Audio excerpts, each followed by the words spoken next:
182페이지 9번 문제입니다. 9번 문제.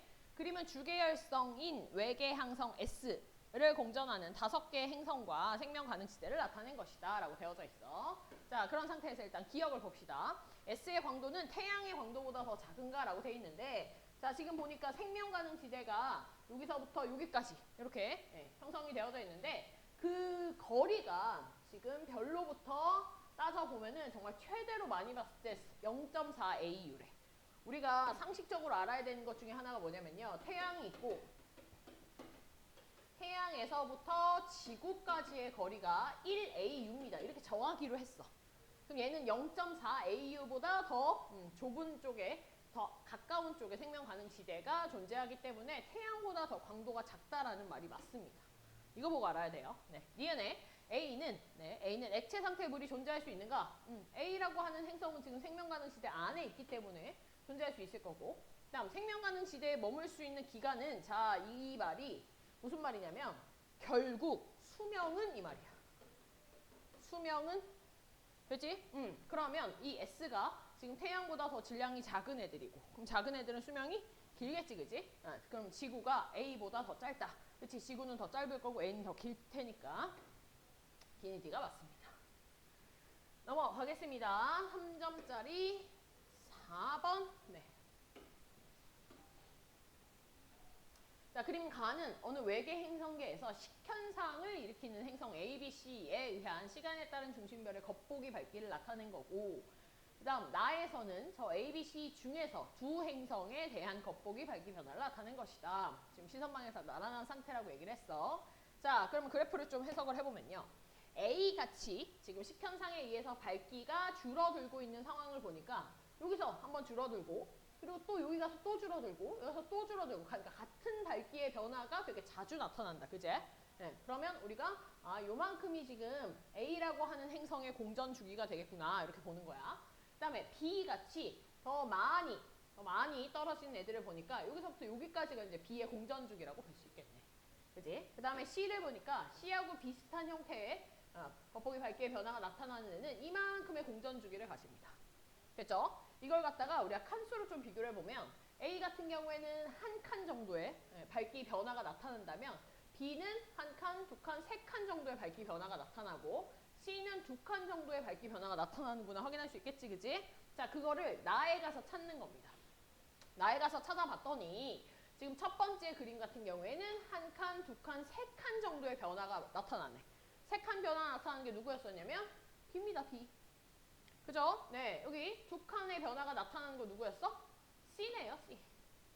그렇죠? 그래서 B하고 C를 찾을 수 있고, 자, 그 다음 기억에 행성의 반지름을 물어봤는데, 자, 행성의 반지름이라고 하는 거는 우리가 저 밝기 변화율, 밝기 감소율이라고 표현할게. 밝기 감소율하고 사실 비례를 하는 거야. 우리가 옛날에는 밝기 감소율이 그냥 행성의 크기에 비례한다 이렇게 표현을 했었지만, 이제는 그 행성의 크기라고 하는 게 우리가 바라보는 시점에서는 원으로 보일 테니, 그지? 원의 단면적, 행성의 단면적에 비례한다라고 조금 더 구체적으로 이제 문제가 나오기 시작했고요. 원의 단면적이니까 파이 R제곱 되겠지, 그지? 됐나요? 네, 그러면 B하고 A를 비교하면 A는 지금 한 칸 떨어지고 B는 세 칸 떨어지고 있는 상태야. 되니 A하고 B하고가 밝기의 감소율이 한 칸 대 세 칸의 비율입니다. 그게 밝기 감소율이니까 그걸 파이 R제곱으로 본다면 R제곱이 지금 1대 3이라는 얘기거든. 따라서 R값은 몇 대 몇이라는 거야? 1대 루트 3이라는 거죠. 그래서 B가 A의 3배가 아니라 루트 3배입니다. 루트 3배. 반지름을 물어봤기 때문에. 네, 틀렸고. 그다음 니은에 자, 행성의 공전 주기는 얘가 얼마나 돌면서 이 별을 얼마나 자주 가리냐. 그게 이제 행성의 공전 주기이기 때문에 아까 처음에 표시를 좀 했었지, 그지? A하고 B하고 C하고 C가 가장 긴 형태를 가지고 있는 게 맞네요. 그다음 디귿에 행성이 중심별을 통과하는 데 걸리는 시간. 자, 중심별을 통과하게 되면 중심별을 가리겠지, 그지? 네, 그 가리는 시간을 재면 됩니다. 근데 B하고 C를 물어봤기 때문에 자, 나를 보니까 B는 이만큼 총 행성이 별을 가리게 되고 C는 그거보다 좀 더 긴 시간을 가리게 되는 걸 확인할 수 있겠지, 그지? 따라서 C가 B보다 길다, 맞네요. 그래서 니은 디귿이 정답입니다. 됐지? 자, 5번 문제. 184쪽 5번 문제. 네. 자, 이 5번 문제 같은 경우에는 이제 기억하고 니은은 사실 조금 쉬운 문제고, 쉬운 보기고, 이제 디귿이 조금, 생각을 좀 해야 되는 문제입니다. 자, 일단 기억에 보면은, 지금 이 모양 자체가 시선 방향에 대해서 중심별이 있고 행성이 있고 공통 질량 중심이 있으면서 중심별이 얘를 이렇게 공통 질량 중심을 돌 때 행성도 같이 도는 이런 형태를 나타내고 있어. 그래서 시선 속도의 변화를 갖다가 우리가 시선 방향에서 느낄 수 있고요.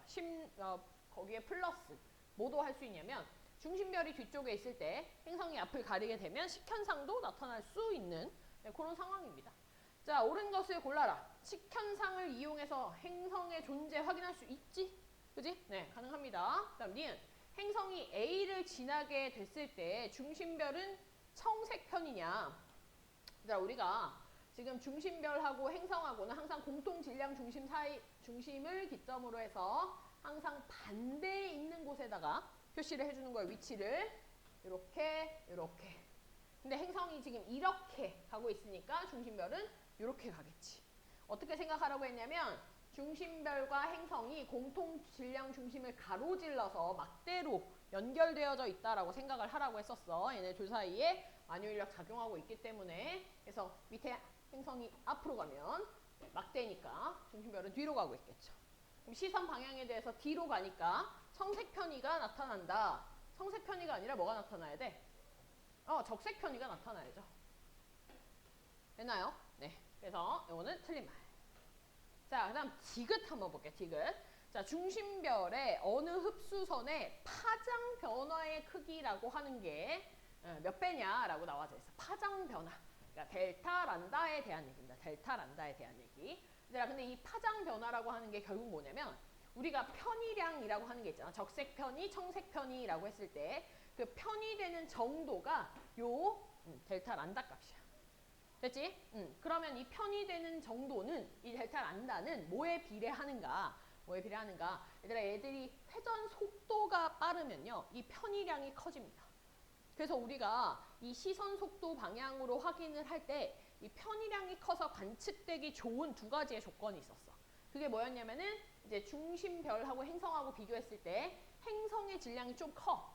그러면 이 공통 질량 중심이 조금 더 행성 쪽으로 치우쳐지니까 그럼 얘 편의량이 커지는 거지.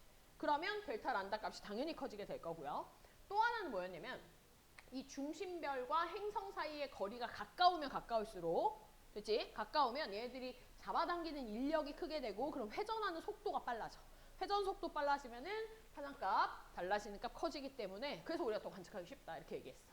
자, 그럼 나 무슨 얘기하는 거냐면 파장 변화의 크기를 물어봤기 때문에 우리는 이거를 속도로 환산을 좀 해볼 거야. 속도를 얼마로 시선 방향에서 인식하는가. 됐지? 이게 이제 편의량을 결정한다라는 얘기입니다.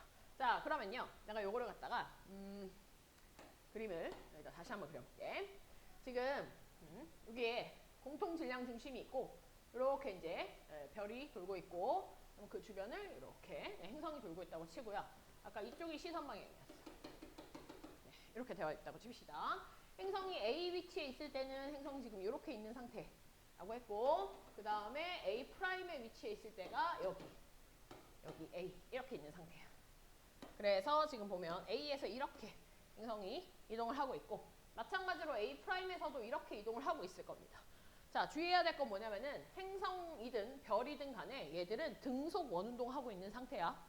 됐지? 속도가 막 계속 바뀌는 게 아니라 접선에서의 속도는 모두 다 똑같습니다. 그걸 내가 V라고 한번 해볼게. V. 됐지?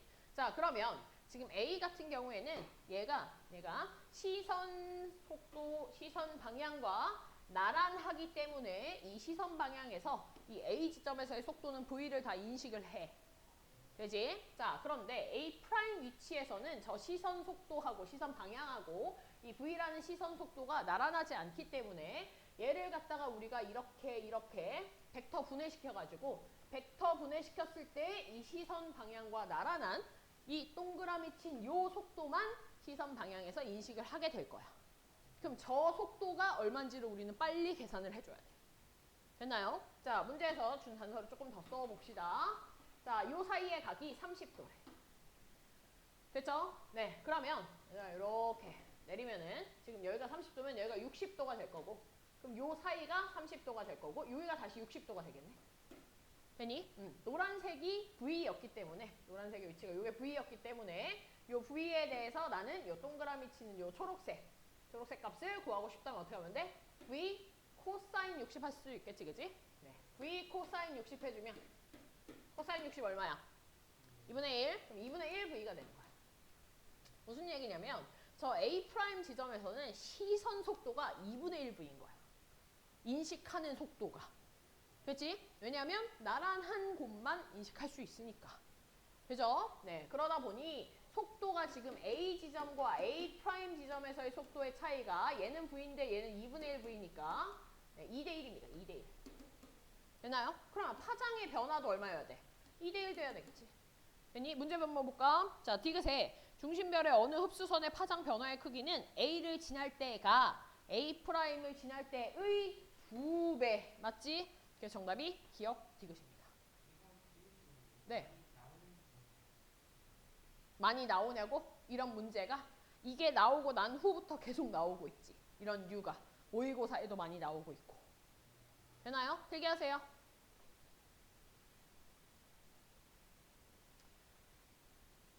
이게 이제 뒷단원으로 가면 갈수록 내가 이제 약간 수학이랑 좀 겹쳐지는 부분이 많다. 막 피타고라스 써야 되고 여기 지금 벡터 분해 막 이런 거 물리에서의 벡터 분해 같은 거 수직 수평 시켜줘야 되고 그 중에서 우리는 시선 방향이라는 것도 인식을 하고 있어야 되고 이런 것들이 이제 뭐 요 정도는 뭐 괜찮지? 요 정도는. 네. 오늘 배우는 내용에서는 이제 조금 더 복잡한 피타고라스나 이런 것들이 아니면 뭐 특수각 같은 것들이 좀 더 사용이 되긴 합니다. 문제에서. 자, 5번 됐나요? 자, 그럼 9번 문제 이제. 9번 문제. 네.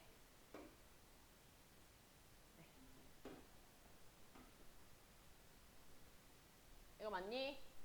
네.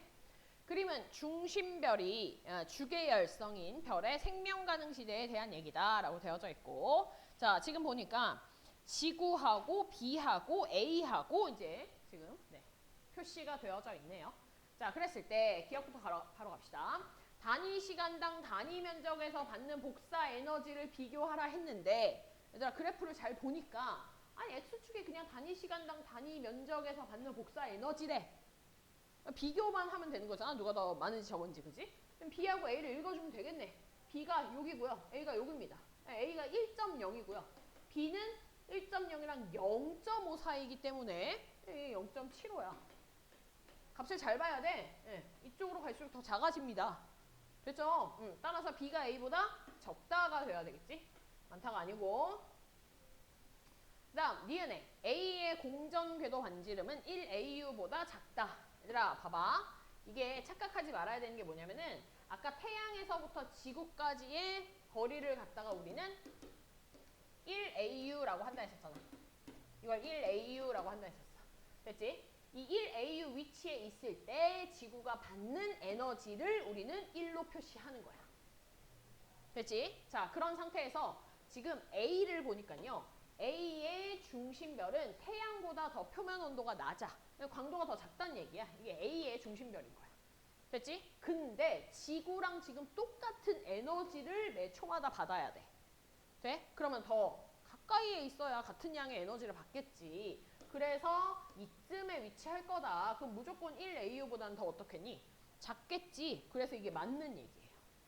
지금 이 그래프에서의 지구와 A가 같은 선상에 있다는 게 이게 이제 거리를 의미하는 게 아니라 에너지로 나타낸 거기 때문에 네, 요거를 갖다 거리로 좀 환산해서 그림을 그려볼 수 있으면 좋겠습니다. 그래서 니은이 맞고.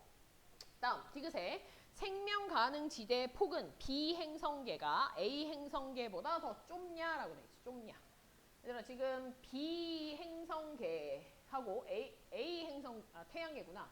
태양계하고 B하고 비교를 하게 되면은 B의 지금 중심별의 온도가 네, 태양의 중심별의 온도보다 더 낮습니다. 더 낮으면 생명 가능 지대가 더 가까이 있고 폭이 더 좁겠지, 그지? 따라서 B 행성계가 좁다. 맞네요. 네, 중심별의 온도를 보면 되겠습니다. 이것도 문제에서 중심별이 주계열인이라고 줬기 때문에 가능한 얘기야. 이런 단서 없으면 또 이렇게 비교할 수 없어. 넘어갑시다. 끝이네요. 네, 나머지 괜찮나요? 네, 오늘 진도 나갑시다. 네. 186쪽에 외부 은하하고 뒤에 17강의 빅뱅 우주론에 대한 얘기까지 하면은 이제 우리 오늘 진도가 끝이 납니다. 그래서 우리는 다음 시간에 이제 뭘 할 거냐면요. 다음 시간부터는 마더텅이 들어갑니다. 그래서 다음 시간에 마더텅을 사오고 그 다음에 마더텅을 몇 번까지 풀어오라고 얘기를 해줄 테니까 네, 풀어오면 됩니다. 됐죠? 네, 풀어오면 되고 1단원부터 다시 순서대로 나갈 거예요. 1단원부터. 우리가 저번에 그 마더텅 프린트물로 해갖고 조금 풀긴 했었잖아, 그지? 네, 다시 반복해서 풀 겁니다. 어차피 책에다가 할 거니까. 그래서 내가 범위를 이따가 집에 가기 전에 좀 얘기를 해줄 테니까 네, 사서 풀어서 오면 되고요. 마더텅이 그 문제편이 있고 해설편이 있잖아? 무겁게 해설편 맨날 들고 다니지 말고 문제편만 들고 오면 됩니다. 자, 다만 채점 다 해서 와야 됩니다. 채점할 시간 없어. 알겠지? 자, 그럼 우리는 일단 186부터 한번 가보도록 합시다. 자, 이 16강의 외부 은하 같은 경우에는요. 네, 요거는 시험 문제가 나오면 뭐 한 문제 정도 나올 수 있고 네, 그 다음에 여기는 거의 암기에 대한 얘기입니다. 네, 그냥 약간 그동안 어려웠었던 천체들 중에서 그래도 그나마 좀 약간 한번 쉬어갈 수 있는 파트라고 생각이 돼요. 잘 외웠다면. 잘 외웠다면 쉬어갈 수 있는 거고 안 외웠다면 그냥 이거 뭐 유추로 풀 수 있는 내용은 아니기 때문에 네, 암기가 되어야 풀 수 있는 부분이기 때문에 암기 안 됐으면 무조건 그냥 틀리는 단원입니다. 이런 데서 틀리면 이제 억울하지, 그지? 네, 좀 이제 외워줘야 되겠죠. 자, 일단 외부 은하 무슨 내용을 얘기를 하고 싶은 건지 한번 봅시다. 얘들아, 우리가 은하를 갖다가 분류를 좀 해주려고 합니다. 은하를. 네. 우리가 우리 은하 밖에 존재하는 은하를 이제 다 통틀어서 외부 은하라고 할 건데 여기서 이제 우리 은하라고 하는 것들은 뭘 얘기하는 거냐면 태양계를 포함하고 있는 은하를 그냥 우리 은하라고 부르고 그 밖에 있는 은하들을 이제 외부 은하라고 부르는 겁니다. 됐죠? 네. 이 은하의 개념들이 좀 박혀 있어야 돼. 얘들아, 이게 은하가 진짜 큰 단위 중에 하나야.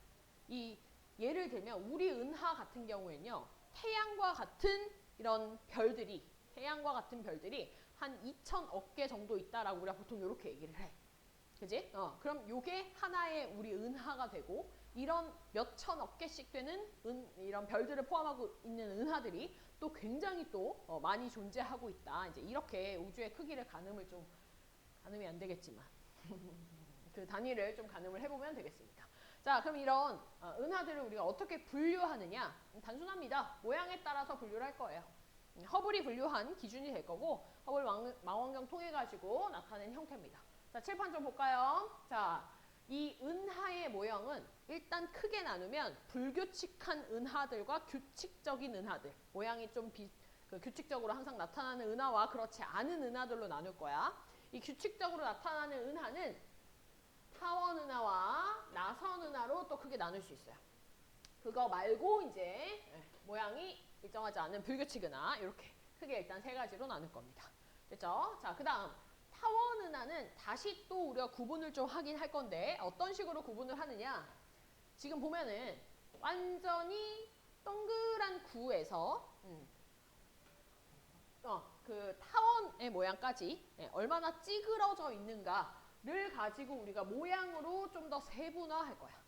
그래서 단위가 우리가 2가 타원 은하를 얘기를 하는 건데 이 제로에서부터 이 세븐까지로 이렇게 표현을 좀 할 거고요.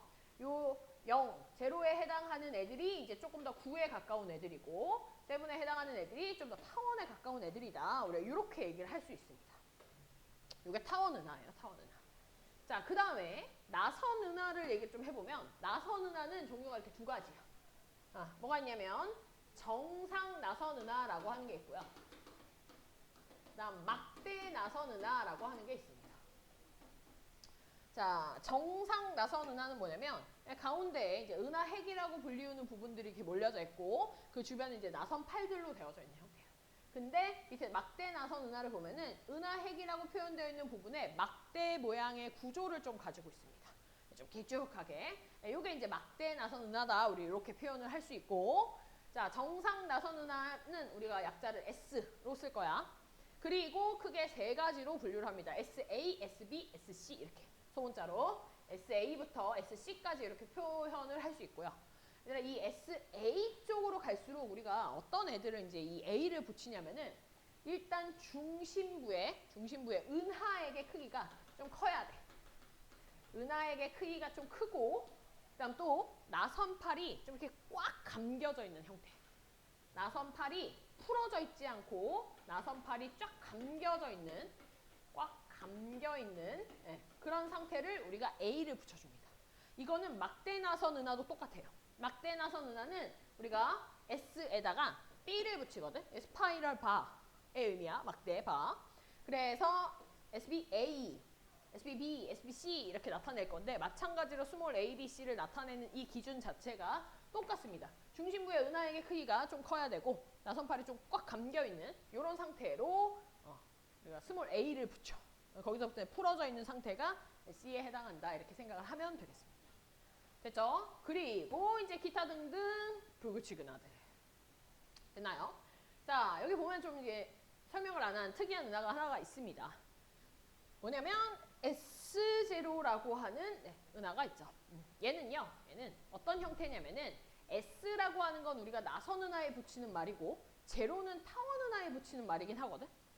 그래서 이 타원 은하와 나선 은하의 특징을 다 가지고 있는 형태의 렌즈형 은하라고 얘기를 합니다.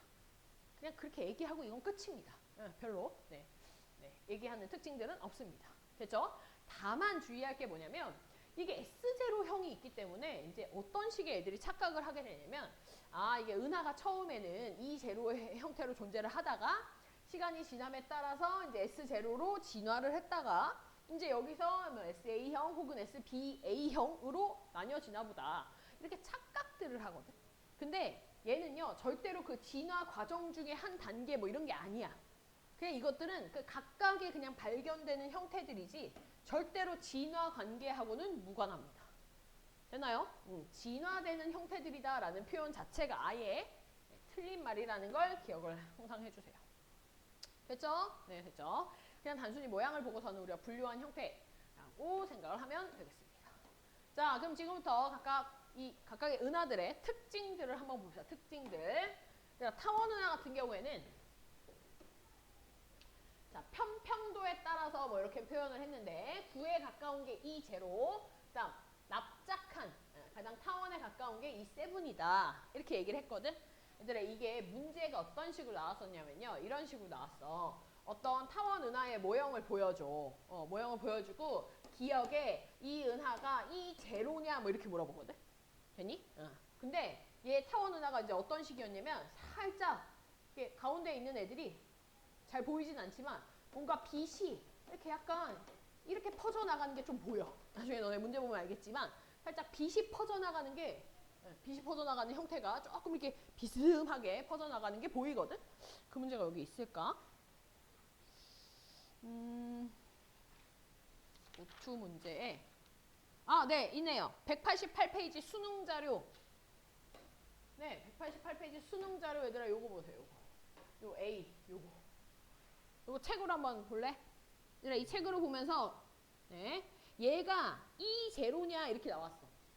얘들아 이게 E0라면 어떻게 돼야 되냐면 이 빛이 퍼지는 형태가 이게 다 이렇게 공평하게 퍼지게끔 돼야 되는데 얘는 니네가 딱 봐도 지금 뭔가 이렇게 약간 그 사선으로 빛이 퍼져나가는 것처럼 보이지? 그러니까 얘는 E0는 절대 아니야. 그럼 얘가 E 뭔지는 몰라. 그걸 우리가 어떻게 알아? 그지? 그 이렇게 세부 기준은 우리가 몰라. 그렇다고 얘가 그러면 E7이다. 이것도 우리는 장담할 수 없어. 그러니까 문제를 뭘 낼 수 있겠니? E0인지 아닌지 정도로만 얘기할 수 있지 얘가 뭔지는 몰라. E 뭔지는 몰라. 얘가 요 정도로 이제 문제가 나올 수 있다는 거예요. 여기 보면 이렇게 살짝 이런 느낌이 좀 있지, 그지? 요거 판단할 수 있으면 됩니다. 그렇죠? 내가 계속 얘기하지만 수능은요 절대로 뭐 애매한 걸 내지 않아. 애매한 거 내는 순간 이 이의제기 걸리기 때문에 절대로 애매한 거 내지 않고요. 무조건 오답도 완전 오답이지 애매하게 오답이고 이런 거 없어. 알겠지? 완전한 오답을 냅니다. 그런 걸 기억을 해주세요. 자, 그럼 보면 타원은하는 일단 이제로와 이세븐에 대한 얘기를 했고 이제로부터 이세븐까지 세분화할 수 있다라고 되어져 있고요. 자, 요게 이제 중요한 얘기죠. 타원은하 같은 경우에는 대부분 좀 질량이 좀 작고 나이가 많고 그렇다 보니까 좀 붉은색을 띠는 애들이 많아. 성간물질이 거의 없거든. 성간물질이 없다는 얘기는 뭐냐면 우리가 별의 탄생이 보통 이런 성간물질들이 뭉쳐져 있는 이런 성운 같은 데서 많이 생성이 되는데 성간물질 자체가 거의 없다 보니까 별들의 탄생이 잘 일어나지 않습니다. 그러니까 옛날에 엄청 많이 만들어진 게 그냥 계속 가는 거지 최근 들어 계속해서 별이 생성이 되거나 그런 거 없어. 그래서 새로운 별의 탄생 없다. 됐지? 나이 많은 별들로 구성이 되어 있다 보니 이 나이 많은 별들 같은 경우에는 표면온도가 낮은 편이고 보기에 붉은색들이 뭉쳐져 있는 걸로 보인다. 이렇게 얘기할 수 있어. 됐지? 네, 뭐 별의 개수가 약 10억 개 이하인 은하부터 1조 개 이상인 은하까지 매우 다양하다 뭐 되어 있는데 이거는 외울 건 아닙니다. 만약에 이런 거를 내고 싶다면 문제에서 내고 싶다면 표의 형태로 줘서 이런 은하의 규모라든지 개수라든지 이런 거는 알려줄 거야. 이 정도는 아니고 지금 밑줄 친 부분들 저거는 필수 암기입니다. 필수 암기. 자, 나선 은하 가겠습니다. 타원 은하 별로 볼 거 없지, 그지?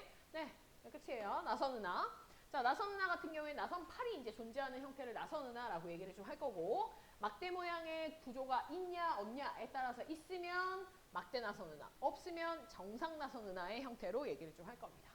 자, 정상 나선 은하의 가장 대표적인 예가 안드로메다 은하. 이게 이제 정상 나선의 가장 대표적인 예고요. 막대 나선 은하가 우리 은하입니다. 우리 은하. 우리 은하가 이제 막대 나선 은하야. 됐지? 자, 여기 나오네. 나선 8의 감김 정도와 그다음 은하에게 상대적 크기에 따라서 감김 정도 크고 상대적 크기 크면 A다. 됐죠? 네, 이렇게 표현할 수 있고 또 자, 이 나선 은하 같은 경우는 우리가 타원 은하에 비해서 좀 이렇게 젊은 별들이 좀 더 많다 이런 얘기를 하거든. 그 의미가 뭐냐면 결국 성간 물질이 많다는 거야. 근데 이 성간 물질도요 어디에 많냐면 나선 8에 많습니다. 은하핵보다는. 얘들아 오히려 은하핵은 약간 어떤 느낌이냐면 저 타원 은하 느낌이잖아. 그지? 그래서 은하핵 주변은 나이가 많고 붉은색 별들이 일부 존재하고요. 나선 8 쪽에가 성간 물질이 많기 때문에 젊은 별들, 나이가 어린 좀 파란색을 띠는 그런 별들은 나선 8 쪽에 많습니다. 젊고 파란색 별들 나선 8이고 은하핵은 늙고 붉은색 별들이 많습니다.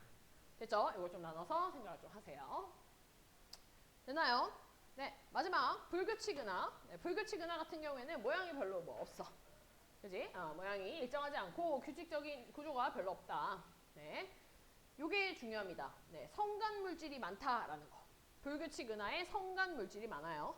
그래서 젊은 별들이 더 많아서 색깔도 보면은 약간 푸르스름한 형태를 띠고 있습니다. 네.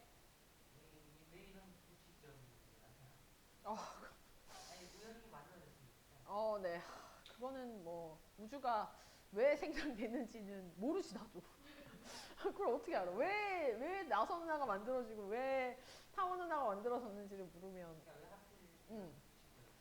그러니까 그걸 물어보면 이제 거의 우리가 우주에 대해 다 아는 거 아니겠나?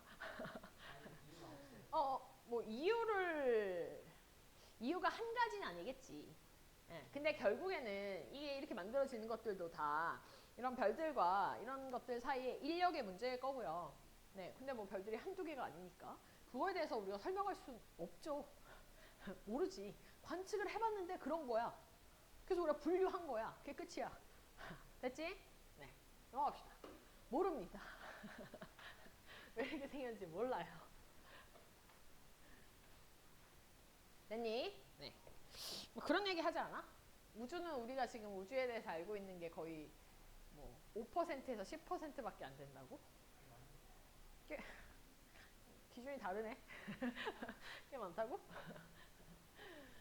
그리고 이게 고등과정으로 설명을 할 라면 얼마나 뭐 많은 내용들이 생략이 돼 있겠니? 그치? 네. 자, 갑시다. 특이은하입니다. 특이은하. 특이은하는 뭐냐면은 우리가 이제 그 허블의 분류를 할 수 없는 은하들이고 분류를 모양상으로 한다고 해도 뭔가 저 은하는 뭔가 특이. 그러니까 뭔가 이렇게 뭐 보통의 일반 은하들은 어떠한 특정 파장을 갖다가 많이 막 쏘지 않는데 어떤 이런 특이 은하들 같은 경우에는 특정 파장을 굉장히 강하게 방출을 한다거나 이런 뭔가 특이한 애들이 있습니다. 그런 애들을 갖다가 우리가 새롭게 좀 분류를 한 게 특이 은하예요. 특이 은하. 자, 특이 은하는 종류가 세 가지가 있습니다. 전파 은하, 세이퍼트 은하, 퀘이사 이렇게 세 가지가 있고 문제가 나오는 빈도수로 따지면은 요 특이 은하 쪽이 그냥 일반 은하, 저 외부 은하들보다는 좀 더 많이 나오는 편이야. 일반 은하는 진짜 낼 게 정말 보기 한 개 정도? 왜냐면 너무 이제 쉬우니까 별로 낼 게 없는데 요 특이 은하 같은 경우에는 그래도 조금 더 낼 수 있는 것들이 있어요. 봅시다. 자, 전파 은하. 자, 전파 은하는요. 특이한 게 이제 이름에서도 있지만 전파 영역의 에너지를 굉장히 많이 방출하는 게 전파 은하입니다.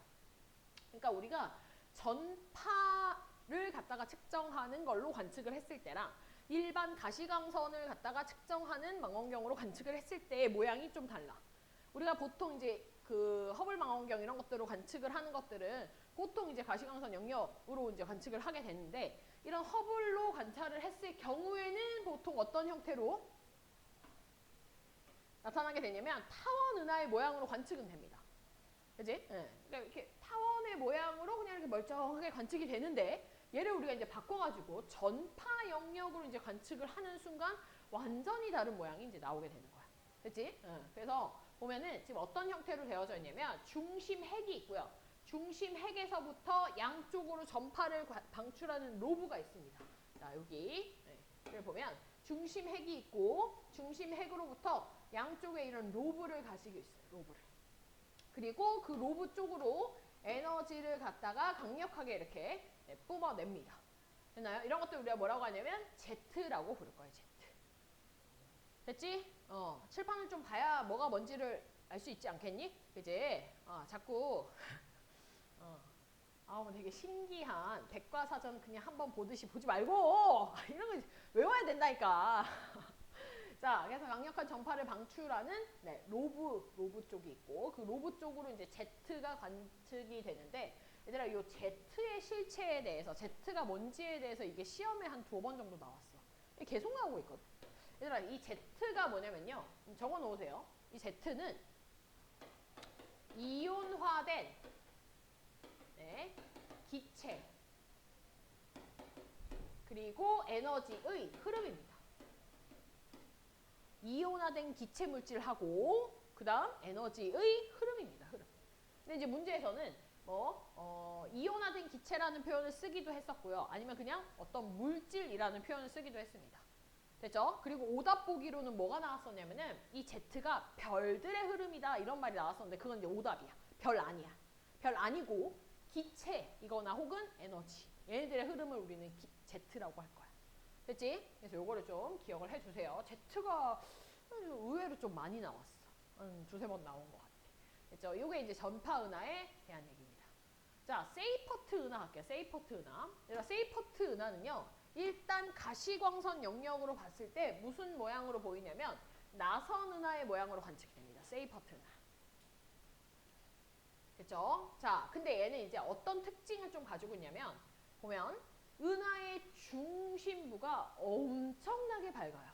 은하의 중심부가 엄청나게 밝고 또 얘를 갖다가 우리가 그 빛을 갖다 넣어가지고 분광기에 집어넣어가지고 스펙트럼을 관측을 하게 되면은 넓은 방출선을 확인할 수 있어. 넓은 방출선이라는 거에 대한 의미가 뭐냐면요. 이제 그래프가 이렇게 있으면은 이렇게 피크들이 이렇게 뜰 거 아니야, 그지? 그런 피크가 뜨는 폭 자체가 넓어. 다른 것들은 폭이 이렇게 좁다면 얘는 이렇게 넓고, 됐니? 요런 걸 의미하는 겁니다. 그래서 넓은 방출선이 나타나는 것들이 세이퍼트 은하가 될 거고요. 그럼 왜 이런 넓은 방출선이 나타나는가? 여기 나옵니다. 은하 내에 가스 구름이 엄청나게 빠른 속도로 중심부에서 움직이고 있어요. 엄청나게 큰 회전 속도를 중심부에서 나타냅니다.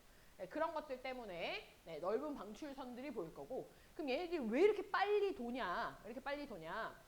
보통 이제 우리가 빨리 회전하는 것들은 어떠한 인력이 세서라고 얘기했잖아.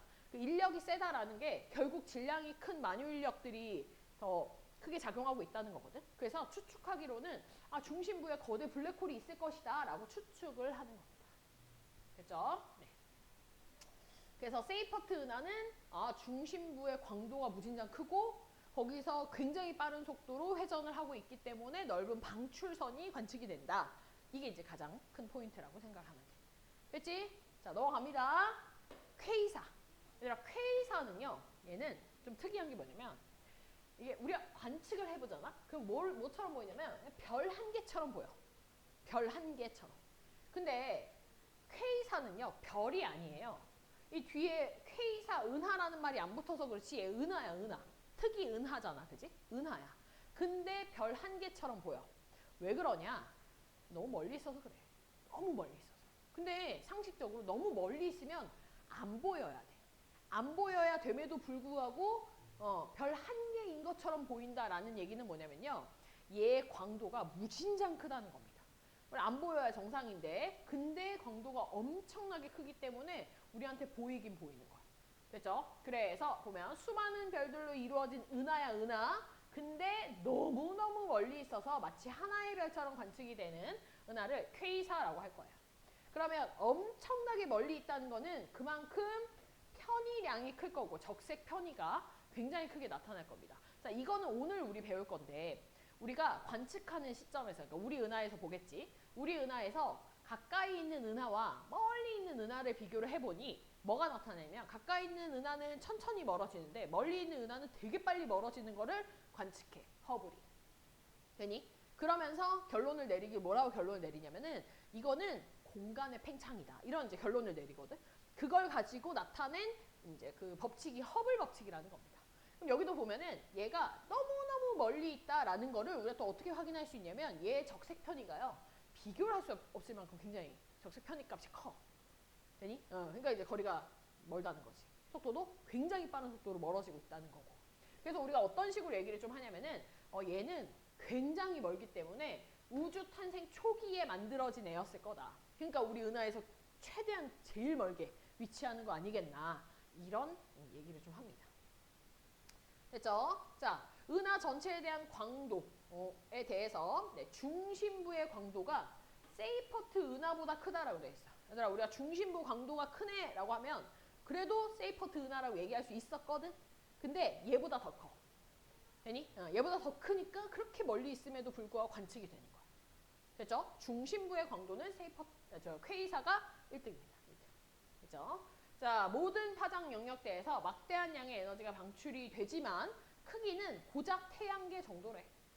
됐지? 엄청나게 큰 에너지를 방출하고 있지만 크기가 고작 태양계 정도래. 그 얘기는 여기도 엄청나게 큰 블랙홀이 있을 거다라고 추정하는 거지. 확실히 몰라요. 추정은 그렇게 하고 있는 거. 됐나요? 네, 특이은하 3개 얘기했습니다. 자, 다음 충돌은하. 얘들아, 충돌은하는요. 어떠한 종류를 얘기하기보다는 이런 일이 있을 수 있다 뭐 정도거든. 네, 어떤 일이 있을 수 있는가? 자, 이 공간이 팽창하는 과정에서 자, 봐봐. 은하가 여기에 있고 은하가 여기에 있고 은하가 여기에 있어. 근데 얘들이 팽창하는 과정에서 어떻게 될 수 있냐면 얘들이 팽창을 할 때 얘는 이렇게 멀어지고 얘는 이렇게 멀어지면서 부딪힐 수 있을 거 아니야. 공간의 팽창이 나타나면서 그런 경우들을 그냥 얘기를 하는 겁니다. 그런데 은하라는 것들이 이제 아무래도 그 속에 뭐 성단도 있고 그 성단을 구성하는 것들이 또 별이 있기 때문에 별들 사이에 혹시 충돌이 있지 않을까 이제 이렇게 얘기할 수 있는데 일단 결론은 절대로 내부의 별이 충돌할 가능성은 없습니다. 왜냐하면 별과 별 사이의 간격이 너무너무 크기 때문에 충돌할 가능성 없습니다.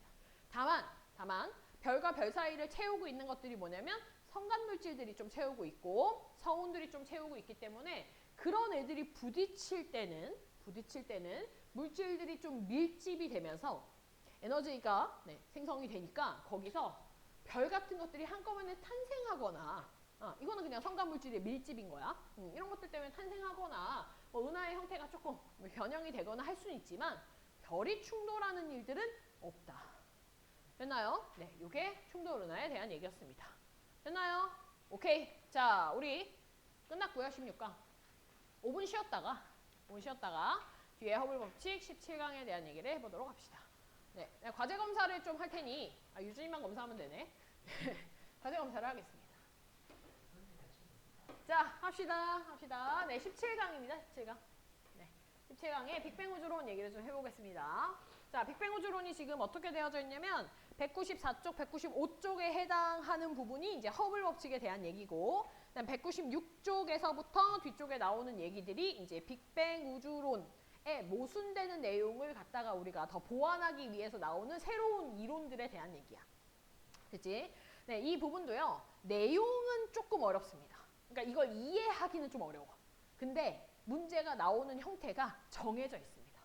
그래서 그런 거 중심으로 한번 설명을 해보도록 할게. 우리가 온전히 이걸 가지고 우주를 이해한다는 건 사실 좀 힘드니까 우리는 그러면 이제 시험에 어떤 것들이 더 많이 나오는가 그런 것들을 좀 보면서 자주 나오는 파트들에 대해서 얘기를 좀 한번 해볼게. 자, 봅시다. 허블 법칙입니다. 허블 법칙.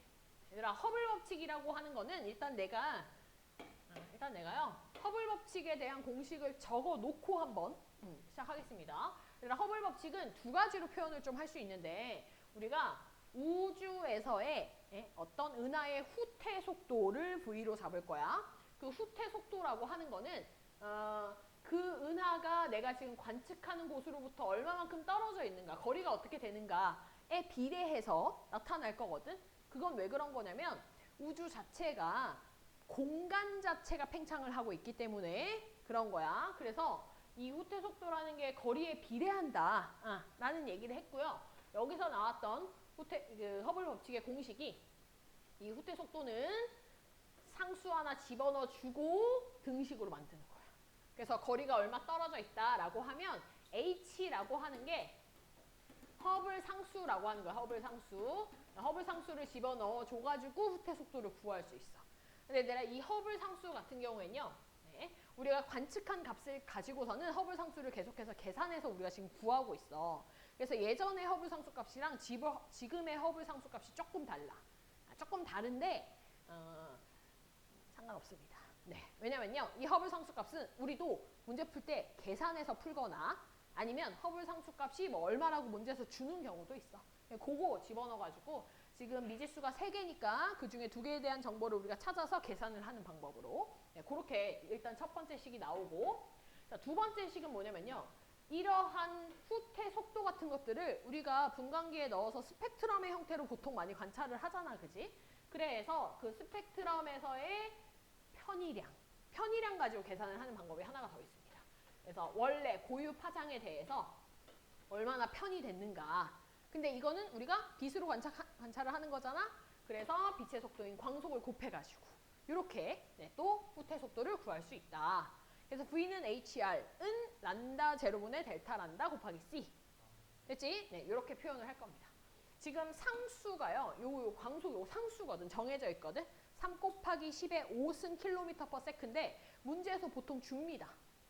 그죠? 네. 3 곱하기 10의 5승 km/s 이렇게 주기도 하고, 혹은 뭐 3 곱하기 10의 8승 m/s 이렇게 주기도 하고, 문제에서 주는 대로 넣어서 계산하면 되기 때문에 요 광속은 이제 의미가 없고, 요 편의량이라고 하는 값이 이제 후퇴 속도하고 비례하는구나. 편의가 많이 됐어? 그럼 굉장히 빠른 속도로 멀어지네. 우리가 이렇게 판단할 수 있는 거야. 됐죠? 네. 그래서 V는 HR, 란다 제로분의 델타 란다 곱하기 C. 요거를 판단을 하면 되겠습니다. 보통 식을 갖다가 이렇게 전체로 기억을 해두고요. 기억을 해두고 미지수를 가지고서는 뭐 문제에서 C는 우리가 원래 알고 있었고, 문제에서 뭐 요걸 구하래. 그러면서 이제 란다 제로 값을 알려줬어. 그리고 난 다음에 갑자기 거리를 알려줬어. 되니? 그러면 우리가 어떻게 할 수 있냐면, 보통 거리를 알면은 막 그래프 같은 거 나와가지고 우리가 요 후퇴 속도 구할 수 있거든? 그럼 후퇴 속도 구해가지고 거꾸로 요 식에서의 델타 란다 값 구할 수 있겠지, 그지? 네, 이런 식으로 두 개의 식을 갖다가 다 써가지고 보통 값을 구하는 이런 형식으로 문제가 나오게 됩니다. 단순 계산 문제는. 자, 그래서 이러한 허블 법칙의 일단 기본 배경 같은 경우에는 은하들이 우리한테서 멀어지고 있다는 거를 관측을 했고, 근데 그 멀어지는 걸 봤더니 가까이 있는 애들보다는 더 멀리 있는 애들이 더 빠르게 멀어진다라고 하는 거를 관측을 한 거야. 그럼 왜 그렇게 될까? 왜 멀리 있는 애들이 굳이 더 빠른 속도로 멀어질까를 갖다 생각을 해보니 설명할 수 있는 게 공간의 팽창밖에 없었다라는 겁니다. 됐죠? 네. 자, 밑에 허블 법칙. 지금 내가 얘기한 그 법칙에 대해서 그래프가 나온다면 이제 이런 그래프가 나올 수 있어. 후퇴 속도 V에 대해서 거리 R 값으로 나오게 될 거고요. 됐니? 얘들아, 그러면 얘가 어떤 특정 기울기를 가지고 있잖아? 이 기울기가 뭘 의미하는지를 또 봐주면은 거리에 대해서 후퇴 속도 값이거든? 이게 뭐야, 이게? 허블 상수야. 됐니? 이렇게 간접적으로 또 허블 상수를 구할 수 있게 해줄 거고, 우리가 지금 계산상으로는 약 얼마 정도로 얘기를 좀 하냐면요. 지금은 현재 한 약 68 정도라고 하는데, 68은 외울 게 아니야. 왜냐면 이게 문제에 따라서 이 값이 뭐 50으로 계산을 하게끔 하는 데도 있고 70으로 계산을 하게끔 하는 데도 있어서 이 68이라는 숫자는 외우지 말고 의미만 좀 봐주면 되거든. 근데 단위를 좀 보면은요. 우리가 보통 후퇴 속도라고 하는 건 여기 보면 km/s의 단위고 거리는 메가파섹의 단위거든. 그래서 이 허블 상수의 단위는 km/sec/메가파섹이야. sec/메가파섹. 아이고, 안 되네. 너무 긴가 보다. 메가파섹. 메가파섹. 이게 단위야. 이게 무슨 의미냐면은, 만약에 예를 들어 68km/sec/메가파섹이라는 의미는 1메가파섹 떨어져 있는 곳에 어떠한 은하가 있어. 걔는 나한테서 68km/s의 속도로 멀어지고 있는 거야. 1메가파섹 떨어져 있는 곳은 68km/s로 멀어지고 있다. 근데 나한테서 10메가파섹 떨어져 있는 곳에도 은하 있을 수 있겠지, 그지? 그런 곳은 얼마로? 680km/s로 훨씬 더 빠르게 멀어진다는 걸 의미하는 거야. 그러니까 거리가 더 멀리 있는 애들은 더 빠르게 멀어진다를 의미할 수 있는 거지. 그게 허블 상수의 의미라는 거야. 이해 가나요? 네. 그래서 이런 허블이 관찰한 요런 증거들을 가지고서는 사실 우리가 제일 처음에 통합과학에서 아마 배웠을 텐데 정적 우주론 있었잖아. 우주의 크기가 일정하다라고 하는 정적 우주론. 그 정적 우주론을 폐기하게 된 것들이 다 이런 관측 때문이었어. 아, 우주의 크기가 커지고 있구나. 그래, 은하를 발견했는데 그 은하가 멀어지고 있구나. 이런 것들을 가지고 이제 정적 우주론을 폐기를 시켰죠. 됐나요? 자, 그래서 이러한 우주의 팽창을 갖다가 얘기한 게 공간의 팽창에 대한 얘기를 좀 한 거고, 얘들아, 공간의 팽창이라고 하는 거에 있어서의 또 큰 의미는 뭐냐면은 우주가 어떠한 중심점을 기준으로 해서 팽창하지 않는다는 거야. 공간의 팽창이라고 하는 거는, 자, 여기에 이제 우리 은하가 있고, 예를 들어 A라고 하는 은하가 여기 있다고 칠게. 그러면 우리 은하와 A라고 하는 은하 사이에는 이만큼의 거리가 이제 떨어져 있어. 근데 이 거리라고 하는 거는 사실 뭘로 볼 수 있냐면 모든 지점들을 다 하나하나의 점으로 표시할 수 있잖아. 근데 이 점들이 팽창하는 거야. 각각이 다. 돼? 그 팽창률을 우리가 뭐 2배로 팽창한다라고 한다면 시간이 지났을 때 이 A라고 하는 건 어떻게 돼 있겠니? 우리한테서 2배 멀어져 있겠지. 그치? 왜? 모든 지점들이 다 팽창하고 있으니까. 되나요? 근데 물론 표시를 할 때 내가 지금 그림을 그리길 내가 우리 은하를 뭐 위치를 똑같은 데서 이렇게 팽창하는 것처럼 그렸지만 실제로는 어떻게 될 거냐면은 여기가 이제 우리 은하 되면은 이렇게 그냥 얘가 팽창하는 거야. 그러니까 뭐를 중심을 기준으로 해서 팽창하는 게 아니야. 그냥 모든 지점들이 각각 다 2배씩 팽창하는 거지. 근데 우리가 이제 표현을 할 때는 관측하는 게 이제 지구에서 관측을 하는 거고, 지구는 우리 은하에 속해져 있으니까, 그지? 우리 은하에서 관측하기에는 A가 얼마나 멀어지고 있다. 마치 우리가 중심인 것처럼 표현할 뿐인 거고, 절대로 우리가 은하의 중심이 될 수 없어요. 우주의 중심이 될 수 없어요. 그래서 우주의 중심이 어디다 라는 표현이 나왔어? 그럼 얘들아, 그거는 그냥 1초짜리 오답이야. 1초 만에 무조건 오답하면 돼. 알겠지? 네, 우주의 중심은 없습니다. 정할 수 없어요. 됐지? 다만 그냥 그렇게 표현할 뿐이야. 자, 지금 여기서도 그림을 보면은 B가 관측자거든. 그럼 B를 중심으로 A랑 C랑 D가 멀어지는 것처럼 지금 표현을 한 것뿐이지 실제로는 다 서로 다 멀어지고 있는 거야. 되나요? 근데 표현을 하기를 B가 관측자니까 B가 정지에 있는 것처럼 표시를 하고 B로부터 A가 30의 속도로 멀어지고 그 다음 C도 30의 속도로 D는 60의 속도로 멀어지는 것처럼 표현이 되는 거고 우리가 여기에다가 허블 법칙의 의미를 갖다가 좀 담아보자면 어떻게 담을 수 있냐면 자 A의 속도가 B로부터 30만큼의 속도로 멀어지고 있어. C도 30만큼의 속도로 멀어지고 있어. 그럼 지금 후퇴 속도가 동일하겠지, 그지? 같은 우주에 대해서 동일한 허블 상수를 적용을 시킨다면 거리가 어떻다는 거야? 같다는 거야. 그럼 내가 여기를 R이라고 한다면 그럼 B에서부터 C까지도 얼마인 거야? R이야. 근데 얘는 60이네. 30의 2배지? 그럼 여기는 몇 R이야? 2R 되는 거야. 되니? 이런 식으로 이제 거리를 갖다가 가늠할 수 있게끔 문제들이 나온다 이 말이야. 됐나요? 네. 자, 실제로 B를 중심으로 우주가 팽창하는 게 아니다 보니까 내가 바꿀 수 있어. 관측자를 C로. 되니? D로도 바꿀 수 있어. 얘들아, 여기 문제에 지금 C의 관측자라고 되어 있으니 우리는 D를 관측자로 해서 새롭게 한번 해봅시다. 되나요? 네. D를 중심으로. 자, C, D한테서 얼마로 멀어져? 30. 얼만큼 떨어져 있잖아. 그지? 그럼 B는 얼마로? 60. 그렇지. 자, A 얼마로? 90. 그래. 왜냐면 R 떨어져 있을 때마다 30씩이잖아. 그러면 D하고 A 사이에는 R 3R 떨어져 있거든. 그럼 90이야. 됐니? 이렇게 상대 속도를 정하면 되는 겁니다. 자, 밑에 나오는 게 우주 팽창에 대해서 이제 풍선으로 예시를 든 거야. 근데 실제로 우리가 풍선을 예로 들기 정말 좋은 게 뭐냐면은 풍선을 우리가 후 하고 불잖아. 그럼 그 안쪽에 공간이 이제 팽창을 하게 되면서 그러면서 각각의 스티커를 붙였던 점들이 다 동일한 비율로 커집니다. 근데 이때 주의해야 될 거 하나 있어. 자, 뭐냐면요. 얘들아, 여기서 우리가 팽창을 볼 때는 이 풍선 안쪽의 부피를 보는 게 절대 아니야.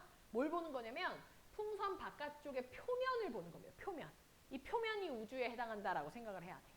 돼? 그러면 지금 요 사이의 거리랑 요 사이의 거리 지금 늘어난 비율이 만약에 X만큼 늘어났다면 그러면 이번에는 요 사이의 거리도 X배만큼 늘어난 거고 요것도 X배만큼 늘어난 거야. 느낌 알겠어? 팽창되는 비율이 다 똑같다는 거고요. 절대로 이거는 풍선 내부의 팽창이 아니라 표면으로 우리가 봐야 되는 거. 표면. 그런 것들이 이제 문제에 나온 적이 있었습니다. 됐죠? 자, 4번에 우주의 나이와 크기에 대한 얘기인데요. 요거는 이제 우리가 허블 법칙을 가지고서는 식을 갖다가 조금 이렇게 바꿔보는 거야.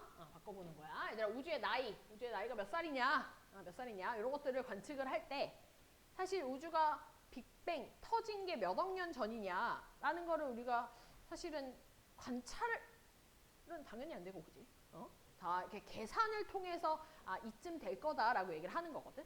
빅뱅 배울 때 우주의 나이가 약 한 138억 년 전에 만들어졌을 거다. 혹은 뭐 137억 년 전에 만들어졌을 거다. 이런 표현들을 하는데요. 그런 137, 138이라고 하는 숫자가 이제 어떻게 나온 거냐면 다 이런 계산을 통해서 나온 겁니다. 근데 이 우주의 나이는 누가 이제 결정을 할 수 있냐면 허블 법칙하고 관련이 있는 거야.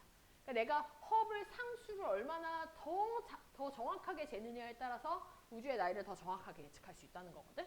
자, 이게 시간이 지금 어떻게 되는 거냐면 우주가 일정한 속도로 후퇴를 해서 현재의 거리 R만큼 떨어지는데 걸리는 시간이라고 하는 게 결국 우주가 전체 팽창한 시간, 즉 우주의 나이가 된다는 거지. 그러니까 속도라고 하는 거는 시간분의 거리인데 우리는 이 시간을 알고 싶은 거야. R만큼 떨어졌다고 했을 때 일정한 속력 V로 간다고 한다면. 그래서 시간은 속도분의 거리다. 근데 이 후퇴 속도라고 하는 건 우리가 허블 법칙에 의해서 H 곱하기 R로 바꿀 수 있고 그럼 R 날아가면은 허블 상수분의 1로 계산할 수 있다는 거지. 그럼 허블 상수가 얼마야? 우리 지금 아까 한 68 정도 된다 했지? 68 집어넣고 이게 다 메가파섹 단위고 막 이러다 보니까 이걸 시간 단위로 갖다 고쳐주고 막 하게 되면은 T가 한 138쯤 됐었다. 자, 그럼 너네가 알아야 되는 거. 우주의 나이는 허블 상수와 반비례한다야. 그렇지? 자, 옆에 이번엔 관측 가능한 우주의 크기입니다. 그러니까 우리가 관측 가능한, 그러니까 우주의 전체 크기를 가늠할 수는 없어. 우리 눈에 보이는 형태, 관측할 수 있는 그 가능한 형태의 그 가능한 우주의 크기를 갖다가 재려면 어떻게 재야 되냐면 이렇게 돼야 돼. 절대로 결국 이렇게 광속을 넘을 수는 없거든.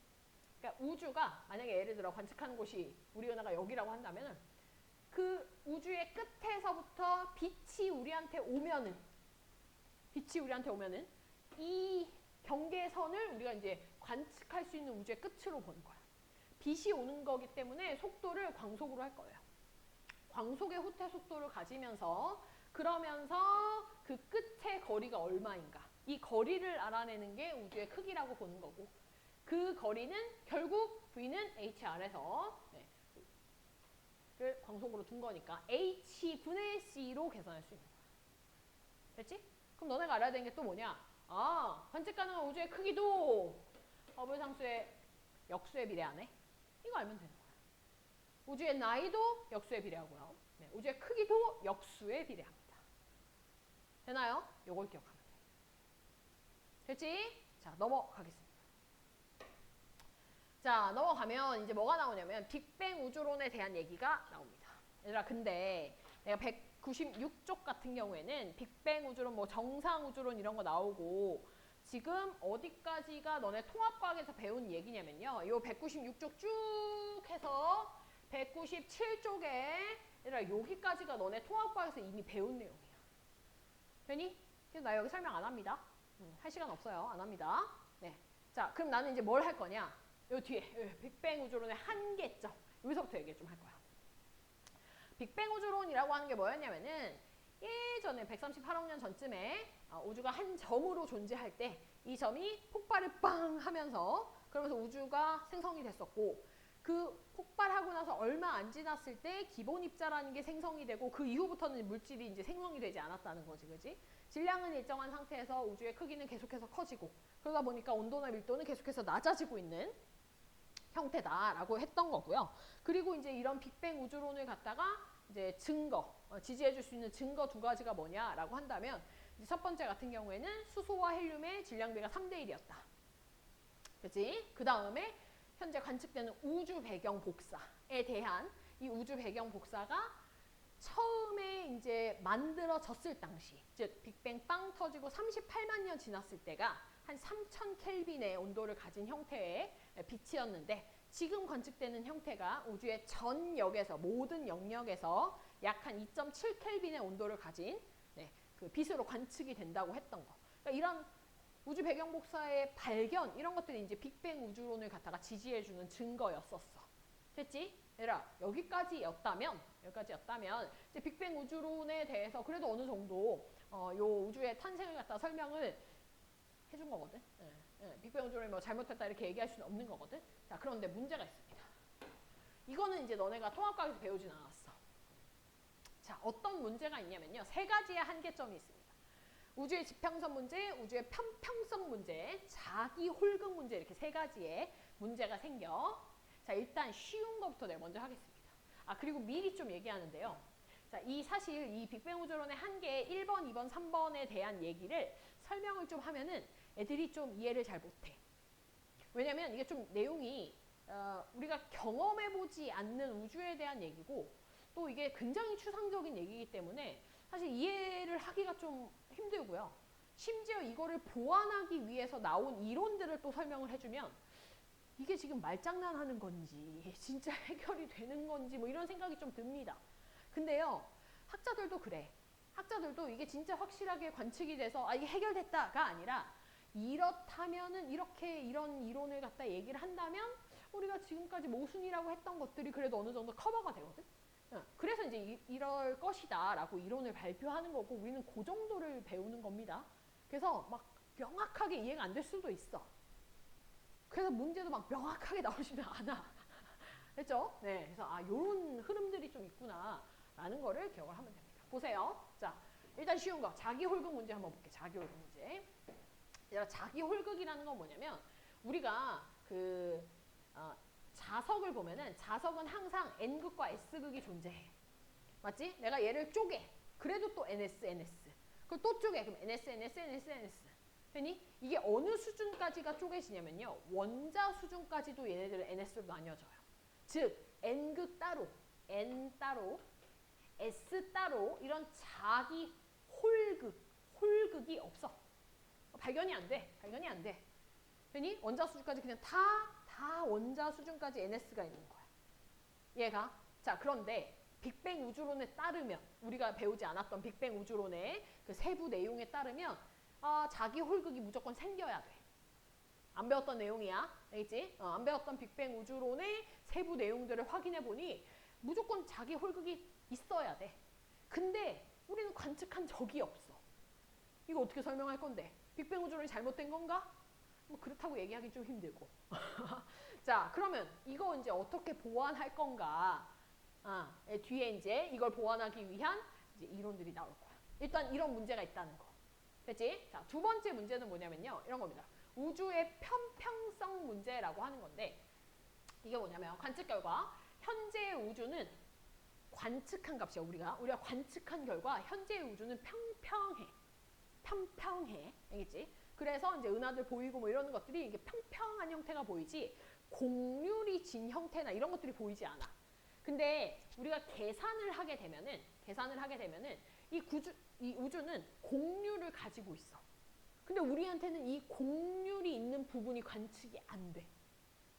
돼? 네. 이렇게 곡률이 있는 부분이 관측이 돼야 되는데 근데 우리한테는 그냥 이렇게 평평해 보여. 이걸 우리가 우주의 편평성 문제라고 해요. 왜 우주는 분명히 곡률을 가지고 있는데 곡률에 대한 데이터가 있는데 왜 우리한테 평평해 보이는가? 이게 이제 빅뱅에서 설명해 주지 못하는 두 번째 문제야. 자, 마지막 문제는 뭐냐면요. 우주의 지평선 문제라고 하는 건데 얘들아 이 우주의 지평선 문제가 뭐냐면 이런 거야. 자, 예를 들어 이거를 그냥 우주라고 해볼게. 얘를 그냥 우주라고 해볼게. 그리고 우리 은하가 여기 가운데 있다고 한번 쳐볼게. 됐지? 그리고 좀 뭐 가정을 좀 많이 하긴 하는데요. 자, 우리 그 우주를 138억 년 전에 생성이 되어져 있다라고 하니까 내가 여기서 하필이면 우리 은하가 이제 어떠한 이렇게 딱 그 중심에 있어서 138억 년, 138억 년을 갖다가 이동한 그 끝. 그럼 이게 이제 거리로 따지면 한 138억 광년이 되겠지. 그리고 또 138억 광년 반대쪽으로 또 간 형태가 있을 거야. 근데 문제가 뭐냐면은, 그럼 봐봐. 여기서부터 이렇게 와서 138억 광년을 거쳐서 우리 은하에 도착할 때까지 걸린 시간이 이제 138억 년이야. 얘가 준 정보, 그 정보라고 하면은 이 우주에 대한, 이쪽 우주에 대한 뭐 온도라든지 에너지라든지 뭐 이런 것들이 있겠지, 그지? 그런 정보하고 또 반대쪽에서 똑같이 138억 광년의 거리에 떨어져 있으니 138억 년 동안 이동해서 온 빛이 준 정보하고가 사실 같을 확률이 거의 없어. 그렇지 않아? 그지? 이렇게 멀리 떨어진 애들이 똑같은 정보를 우리한테 쏘기가 얼마나 가능성이 낮은 일이야. 희박한 일이야. 이걸 우리가 예시로 들면 이런 거야. 내가 진짜 말도 안 되는 예를 한번 들어볼게. 이게 어떤 느낌이냐면요. 내가 지금부터 10분 후에 6시에 6시에 무작위로 전화를 아무 때나 해. 아무 핸드폰이나 아무 번호나 눌러가지고 무작위로 1000명? 1000명 하자. 1000명한테 내가 전화한다 칠게. 알겠지? 그 1000명한테 전화해서 오늘 저녁에 뭐 드셨어요? 아니다, 점심으로 보자. 오늘 점심에 뭐 드셨어요? 라고 물어봤어. 그랬을 때 모든 1000명이 다 똑같이 저 12시에 짜장면 먹었는데요. 라고 대답할 확률하고 똑같을 거야, 거의. 아니, 그보다 더 낮은 거야, 오히려. 괜히 1000명이 뭐야? 10,000명, 뭐 10만 명한테 전화했을 때 모두 다 모조리 다 저 12시에 짜장면 먹었는데요. 라고 할 확률이랑 거의 비슷한 거야. 말이 안 된다는 거지. 그지? 그러면 도대체 왜 이거를 우리가 이제 같다라고 얘기를 하냐면 사실 이 정보가 우주 배경 복사야. 우리가 모든 우주의 전 역에서 우리한테 오는 우주 배경 복사의 빛을 봤을 때 다 얼마로 측정이 되냐면 2.7켈빈에 해당하는 빛으로 관측이 된단 말이야. 마이크로파에 해당하는 빛으로 관측이 된단 말이야. 이게 진짜 있을 수 없는 일이라는 거지. 내가 남쪽을 바라보고 남쪽에 있는 우주를 바라보고서는 빛을 갖다가 우주 배경 복사를 관측했을 때도 2.7켈빈 나오고 북쪽을 봤을 때도 2.7켈빈 나오고 어디를 봤을 때도 다 2.7켈빈씩 나온다는 것 자체가 너무너무 희박한 일이야. 아 근데 관측이 되잖아. 그럼 이거 어떻게 설명할 건데 이거. 이게 문제라는 거야. 빅뱅 우주론으로 설명할 수 없는 문제. 되나요? 자, 그래서 이걸 해결하기 위해서 어떤 이론들이 추가적으로 나오느냐 그 뒤에 급팽창 이론이라는 게 나옵니다. 이걸 해결하기 위해서 급팽창 이론. 되나요? 얘들아 급팽창 이론의 뜻은 뭐냐면 자 그래프를 봤을 때 우리가 원래 알고 있었던 빅뱅 우주론을 시간에 따른 우주의 크기로 표시를 해본다면 이런 느낌이야. 아 우주가 이 정도의 크기에서 쭉 이제 점점 우주가 팽창해서 쫙 커졌다. 이게 빅뱅 우주론에 대한 얘기야. 칠판 봐. 여기서부터 이렇게 쫙 커진 거야. 그러니까 우주의 크기가 최소 크기가 처음의 크기가 그래도 어느 정도 존재하고 있었다. 한 점의 크기가 어느 정도 있었다. 이제 우리가 이렇게 보는 거지. 자, 근데 여기에 급팽창 이론이라고 하는 거를 갖다가 이제 내용을 집어 넣을 거야. 자, 급팽창 이론은 뭐냐면은 이 처음 초기 우주가 훨씬 더 작았다가 굉장히 짧은 시간에 채 1초도 되기 전에 굉장히 짧은 시간에 엄청나게 팽창을 하는 시점이 있었다라는 거야. 돼? 엄청나게 팽창을 하는 시점이 존재했다. 이게 급팽창 이론이야. 이것만 추가시켜 준 거야. 그러니까 그 뒤에 나오는 모든 빅뱅의 그 모든 뭐 기본 입자 만들어지고 뭐 하는 이런 과정들은 손 대지 않아. 그거 맞는 말이고 대신 우리는 그 앞에 기본 입자 생성되고 뭐 그러는 과정 이전에 엄청나게 빠른 속도의 급팽창이 일어났다는 거야. 근데 이게 어느 정도의 빠른 속도냐면요. 빛보다도 더 빠른 속도. 빛보다도 더 빠른 속도로 팽창을 하는 시점이 존재했다라고 하는 그 팽창 이론을 넣어주는 거야. 됐지? 자, 그러면 우리가 이걸 해준 목적이 뭐야? 아까 그 모순되는 세 가지 문제를 확인하기 위한 거였잖아. 그지? 그 모순이 해결이 되는가? 자, 한번 봅시다. 일단 첫 번째. 얘들아, 그 그림을 좀 확인을 좀 해볼게. 그림을 보면은요. 자, 여기가 이 파란색 내가 지금 동그라미 친 요거 있지? 요게 뭐냐면 요게 우주의 크기야. 우주의 크기. 옛날 우주의 크기. 완전 초창기 우주의 크기. 근데 우주의 크기가 있고 우주의 지평선이라는 게 있거든. 이 우주의 지평선이 뭐냐면 내가 관측할 수 있는 최대의 범위. 그러니까 예를 들면 쉽게 얘기하면 우리가 바다를 놀러 가잖아. 바다를 가면은 저기 수평선이 보여. 얘들아 수평선 너머에도 사실 바다가 있잖아. 근데 우리가 안 보일 뿐이거든. 그러니까 내가 관측할 수 있는 저 수평선에 해당하는 범위가 우주에서는 지평선, 우주의 지평선이라고 해당하는 거야. 그렇게 얘기를 하는 거야. 우리가 볼 수 있는 범위. 즉 빛의 속도로 이동을 했을 때 관측할 수 있는 범위. 그게 우주의 지평선이라고 하는 거야. 됐지? 자, 그럼 봐. 옛날에는 실제 우주의 크기가 있고 우주의 지평선, 즉 우리가 관측할 수 있는 범위가 우주의 크기를 덮고도 더 뒤까지도 더 많이 관측할 수 있었어. 됐지? 예. 물론 관측할 수 있었는지 없었는지 모르겠지만 이때 사람이 없었을 테니까 있었겠다.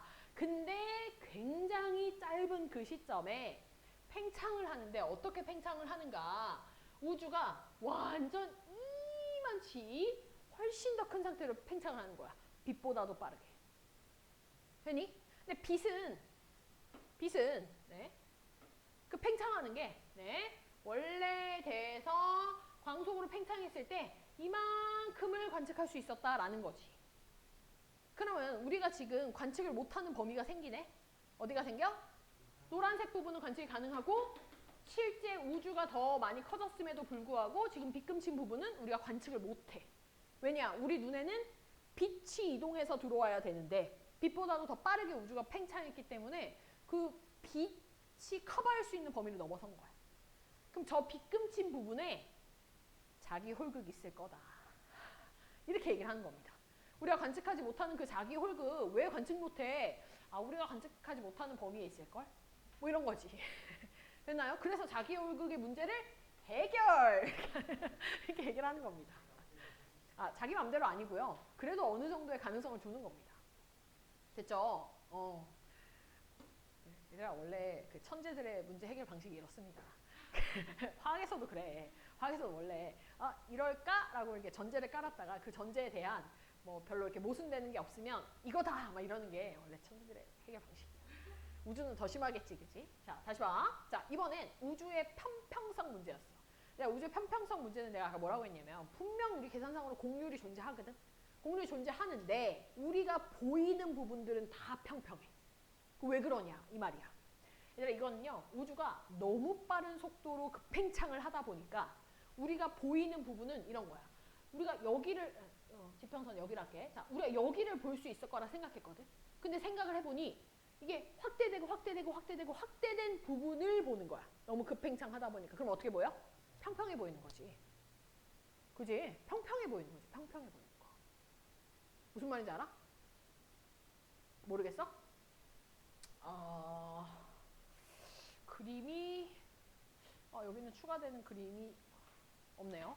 어떤 거로 생각을 좀 하냐면 자, 그래. 풍선을 한번 예를 들어. 풍선이 이렇게 있어. 그럼 풍선에 이런 곡률이 있겠지, 그지? 그래서 이 곡률을 갖다가 내가 여기를 확대한다면, 정말 크게 확대를 한다면 얘가 이런 동그란 곡률로 보일까, 우리한테? 아니지. 어떻게 보여? 그냥 이렇게 평평해 보이지. 되니? 대신 나는 굉장히 적은 영역만 보고 있는 거야. 여기만 보고 있는 거야, 여기만. 돼? 거기만 보고 있는데 그게 급팽창하면서 우리한테 보이는 부분이, 내가 지금 노란색으로 한 부분이 지금 요만큼을 보는 건데 그걸 확대해서 보니까 그냥 이렇게 평평해 보였다는 거야. 우주가 우리가 상상할 수 없을 정도로 굉장히 빠른 속도로 급팽창했고 우리가 보이는 부분이 생각보다 굉장히 작은 부분을 보다 보니 얘가 평평해 보일 뿐인 거야. 우리가 넓은 영역을 볼 수 있었다면 곡률이 보였을 수도 있겠지. 근데 그게 안 되니까. 급팽창했기 때문에. 심지어 빛보다도 빠른 속도로 급팽창했기 때문에. 그래서 이 문제도 해결! 이렇게 되는 겁니다. 됐죠? 자, 우주의 지평선 문제 해결. 자, 우주의 지평선 문제가 뭐였어? 우리가 관측하는데 양쪽에서, 그것도 굉장히 멀리 있는, 서로 얘들이 정보를 공유할 수 없을 정도로 멀리 있는 두 빛에서의 정보가 똑같았다라는 게 우주의 지평선 문제였거든. 자, 근데 이것도 이제 어떻게 해결을 하냐면요. 이렇게 해결을 합니다. 자, 우리가 빅뱅이 일어나기 전에는 우주가 굉장히 작은 상태였다고. 엄청나게 작은 상태여서 우주의 지평선 안에 들어가 있는 상태였어. 그래서 우주의 지평선 안이라고 하는 거는 뭐냐면 우주의 이 끝에서 저 끝까지가 내가 다 관측이 되는 거야. 즉 서로의 정보 공유가 가능한 상태인 거야. 쉽게 얘기하면 우주가 딱 처음에 팽창하는 그 과정에서 얘네들의 모든 정보가 다 동기화가 된 상태지. 되니? 우리 지금 우주의 온도 다 똑같은 그런 상태. 그런 상태에서 얘가 동일하게 팍 팽창을 하면, 그러니까 그 팽창하는 시간 이후에는 또 팽창하는 속도는 다 똑같을 거 아니야, 그지? 그런 과정에서 양쪽에서 뭐가 오든 간에 정보가 어떻겠니? 무조건 똑같지. 왜냐면 처음에 다 동기화 시켜놨으니까. 이해가? 그러니까 약간 아까의 내가 예를 들었던 그 짜장면으로 예를 들자면 우리가 한 10년 전, 20년 전에 그 무작위로 전화할 그 모든 사람들을 만나가지고, 왜냐면은 우리 지구가 엄청나게 쪼매나서 다 같은 마을에 살고 있었던 거야. 그래서 우리 20년 후에 3월 26일 저녁 6시에 내가 전화를 할 테니 그날 점심은 무조건 짜장면을 드세요. 이렇게 약속을 해놨던 거야. 그 1000명들이 다 그걸 기억하고 20년 후에 지금은 이제 지구의 크기가 이제 팽창한 이런 상태에서 20년 후에 다 짜장면을 먹었던 거지. 이런 거랑 똑같은 거야. 처음에 굉장히 작았던 이 우주의 크기에서 모든 정보들이 다 그러니까 동기화가 되어져 있었다. 사실 여기서의 정보라고 하는 거는 우주의 온도 같은 것들을 얘기를 하는 거겠지.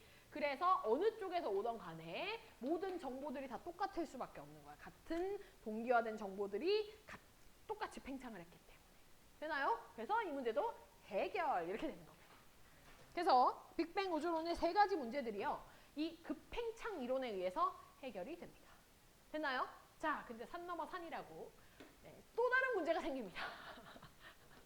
자, 어떤 문제가 생기느냐. 우리가 지금 우주가 계속해서 팽창하고 있잖아. 맞지?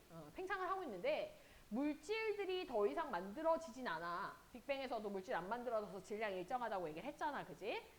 그러면 어떤 이제 부피가 이렇게 점점 공간이 팽창하는 과정에서 이 물질들이 서로 그래도 잡아당기는 힘은 있기 때문에 서로 잡아당기면서 팽창은 하되 그 팽창하는 속도가 계속 줄어들고 있는 게 정상이, 줄어들어야 되는 게 정상이야. 다시 팽창은 하긴 해야 돼. 계속해서 팽창은 하는데 뭐 예를 들어 예전에는 1에서 10만큼 팽창을 계속했다면 지금은 팽창을 하는데 1에서 5만큼 팽창했다가 1에서 3만큼 팽창했다가 1에서 2만큼 팽창했다 이런 식으로 팽창하는 속도가 점점 줄어들고 있는 거야. 이래야 돼 원래는. 됐지? 근데 그 최근 들어서 어떤 일이 일어나고 있냐면요. 팽창을 더 빨리 해. 팽창 속도가 훨씬 더 빨라졌어. 이게 무슨 의미냐면은 원래대로란 팽창 속도가 줄어들어야 돼. 사람이 나이를 먹으면은 머리도 휘어지고 막 이렇게 꼬부랑해지고 늙고 막 이래야 되잖아. 그지? 근데 이 우주의 속도가 팽창 속도가 다시 늘어난다는 의미는 어떤 거냐면 사람이 다시 거꾸로 간다는 얘기야. 나이를 거꾸로 먹어. 애기 피부 되고 막 뽀송뽀송해지고 머리 새까매지고 막 이렇게 된다는 얘기야. 그러니까 말이 안 된다는 거거든. 되니? 우주에서의 팽창 속도가 오히려 더 빨라진다라고 하는 게 사실상 우리의 상식으로는 말이 안 돼. 빅뱅 우주론으로 했을 때 말이 안 되는 얘기야. 그럼 어떻게 해야 돼? 새로운 이론을 발표해야죠. 얘들아 그 이론이 뭐냐면요. 가속 팽창 우주론이라고 하는 겁니다. 가속 팽창 우주론. 자 지금 보면은 대폭발 이후에 팽창 속도가 점점 계속해서 느려져야 돼. 근데 현재 시점을 보게 되면요. 점점 다시 빨라지고 있는 이 접선의 기울기를 봤을 때 팽창 속도가 다시금 빨라지고 있는 형태가 나타나고 있어. 실제로 이거를 관측도 할 수 있습니다. 자 어떻게 관측을 하냐면 1A형 초신성이라는 게 있어. 1A형 초신성. 얘는 뭐냐면은 우리 그 주계열성에서의 가장 최종적인 단계가 백색외성이었잖아. 그지? 그 백색외성이 이제 거의 이제 마지막에 소멸되는 단계에서 그 주변에 있는 애들을 갖다 이렇게 막 이렇게 잡아 당겨가지고 흡수를 해. 근데 흡수할 수 있는 그 질량의 한계점이 정해져 있어. 그럼 얘가 흡수를 막 하다가 그 질량 한계점에 딱 도달하면 어떤 일이 일어나냐면 폭발해. 네? 근데 우리가 질량 한계점을 알고 있기 때문에 얘가 폭발했을 때 얼마만큼의 밝기가 비출 것이다라는 걸 우리는 이미 알고 있어. 되니? 이 폭발하는 애들을 우리는 1A형 초신성이라고 해. 여기 보면 거의 일정한 질량에서 폭발함으로 알고 있어. 어떤 질량값에서 폭발하는지를. 폭발함으로 얘네들의 절대 등급이 일정하대. 즉 밝기가 거의 일정해. 되나요? 그런 상태에서 우리가 관측을 하는 거야. 얘네들을. 초신성을 갖다 관측을 하는 거야. 근데 물론 얘네들은 당연히 우주가 팽창을 하고 있으니까 점점 우리한테서 어떻게 되겠어? 멀어지겠지. 그지? 근데 팽창하고 하면서 얘들이 이제 그 밝기를 갖다 주변으로 내뿜는 거는 어느 정도로 내뿜고 있는지를 우리는 항상 일정하게 얘는 내뿜고 있으니까 우리가 알기 때문에 얘를 추적 관찰할 수 있다는 거야. 돼? 자, 그러면 우리한테서 가까이 있을 때 1A형 초신성 관찰했어. 멀리 있을 때 1A형 초신성 관찰했어. 우리가 이제 예측을 할 수 있지. 아, 그러면 거리가 한 이 정도 더 멀어지게 되면 얘는 우리한테 보이는 겉보기 밝기. 그러니까 절대 등급 말고. 멀어졌으니까 당연히 어두워 보이겠지. 그런 겉보기 밝기를 우리는 어느 정도 예측할 수 있다는 거야. 그 예측한 상태를 그림으로 그려보니까 어떤 상태냐. 우리가 예측한 밝기는 이런 밝기야. 여기 지금 보면 적색 편의량이라고 되어 있는데 얘들아 적색 편의량이라고 하는 게 결국엔 란다 제로분의 델타 란다 값이거든. 이게 결국 뭐야? 거리를 의미하는 거야. 거리. 이게 거리값이야. 거리값. 거리값하고 비례하는 거지. 왜냐면 허블 법칙에 의해서 얘네가 같다고 했으니까. 여기 C값이야. C값. 안 적힌다. 네. 뒤가 잘리네요. 여기 C값이야. 그럼 결국 요거랑 비례하는 값이겠지. 거리랑. 네. 비례하는 값이기 때문에 결국에는 적색 편의량이라고 하는 게 거리를 의미하는 거고 그럼 특정 거리에서 얘가 어느 정도의 겉보기 등급을 가지겠구나. 거리가 더 멀어지면은 겉보기 등급의 숫자가 더 커졌으니까 더 어두워지겠구나. 이런 것들을 우리가 이제 예측을 해가지고 감속 팽창일 경우에 나타나는 그래프를 그렸어. 그게 지금 여기 파란색 선으로 나타나는 요겁니다. 근데 문제는 뭐냐면 실제로 우리가 어느 정도에서 뭐 이 정도의 밝기를 우리가 관측을 하게 되면 얘는 이 정도의 거리에 있을 거다라고 생각을 했는데 뭔 일이 일어나게 됐냐. 우리가 관측한 밝기를 갖다가 보면서 얘의 거리를 봤더니 거리가 더 앞쪽이야. 그럼 반대로 똑같은 거리에서 얘를 관측했을 때 얘가 더 겉보기 등급이 더 뒤쪽이야. 아니, 겉보기 등급이 뒤쪽이란 말은 이상하지. 그러니까 더 어둡게 관측돼. 우리가 예측했었던 것보다. 되니? 그럼 우리가 어떻게 해석하면 되냐면 내가 예측했던 거리보다 더 어떤 거야? 더 멀리 있네. 그렇지? 더 어둡게 보이니까. 얘가? 그래서 분명 우리가 원래 계산했었던 양보다 더 어둡게 관찰이 된다는 건 우주가 이제는 더 빨리 팽창해야 더 멀리까지 가서 어두워 보인다는 거지. 그래서 이런 우주의 가속 팽창도 관측이 됐어. 관측이. 됐니? 그래서 현재 우주가 조금 더 빠르게 가속 팽창을 하고 있다라고 얘기한 게 가속 팽창 우주론이에요. 그러니까 사실 우리가 우주를 갖다 이해할 때 빅뱅 우주론 하나만으로 절대 우주를 이해할 수 없어. 빅뱅 우주론, 급팽창 이론, 가속 팽창 우주론 이런 것들이 다 들어가야 그나마 지금 현재에 대한 우주를 어느 정도 이해하는데 이 세 가지를 다 쓴다는 얘기인 거야. 그럼 이제 어떤 생각이 들어? 도대체 왜 가속 팽창하는데? 이런 생각이 들어야 되겠지, 그지? 자, 이거는 우주를 구성하고 있는 물질 때문에 그렇습니다. 옆 페이지를 보면은요, 자, 우주를 구성하는 물질들에 대한 얘기가 나와. 우리가 실제로 이제 우주를 구성하고 있는 물질들이 뭐가 있을까? 그럼 우리 눈에 보이는 일단 관측이 되는 애들이 있겠지, 그지? 그런 애들의 밀도를 갖다 계산을 해보고, 전체 우주 전체에 대한 밀도를 갖다 계산을 해보니 어떤 값이 나오냐면은 우리가 관측해서 나타나는 우주 전체의 밀도에 비해서 우리 눈에 보이는 애들의 밀도값만으로 이 우주 전체의 밀도를 다 커버할 수 있는가 봤더니 커버를 못해.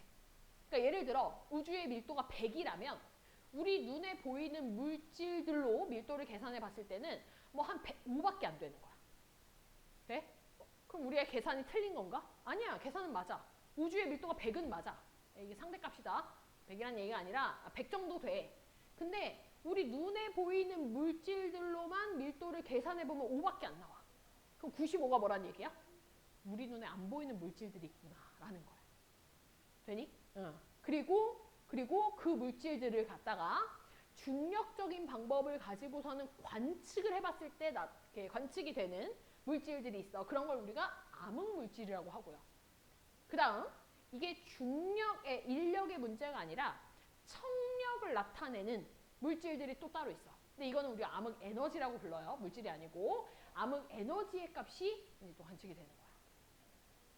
근데 이 암흑 에너지는 우리가 보통 빈 공간에서 만들어지는 형태다라고 얘기를 해. 그럼 과거에 비해서 암흑 에너지가 지금 현재로 오면서 그 우주는 더 팽창을 했기 때문에 빈 공간이 더 많아졌을 거고 암흑 에너지의 양도 훨씬 더 많아졌을 거야. 근데 암흑 에너지는 어떤 힘을 나타내는 애들이라고? 청력을 나타내는 애들이야. 이게 암흑 물질이나 아니면 우리 눈에 보이는 물질들, 그런 물질들을 보통 물질이라고 하는데 보통 물질이나 암흑 물질들만 있는 경우에는 서로 질량을 가진 애들이다 보니까 이게 잡아당기는 인력만 존재했던 거야.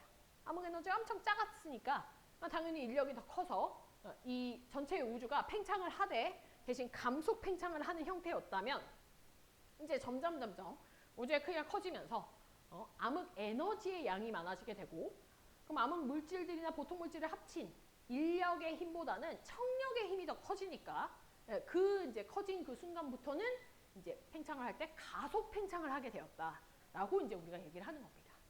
그래서 지금 현재 얘네들이 얼마만큼의 퍼센트로 우주를 채우고 있는가 표준 우주 모형을 우리가 이제 측정을 했고요.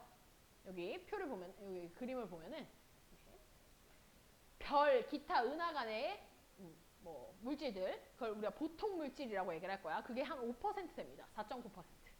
5% 정도 되고 비율로 따지는 거지. 비율로 암흑 물질이라고 해가지고 우리 눈에 보이진 않지만 중력을 나타내고 있는 즉 인력을 나타내고 있는 물질들이 26.8% 정도 됩니다.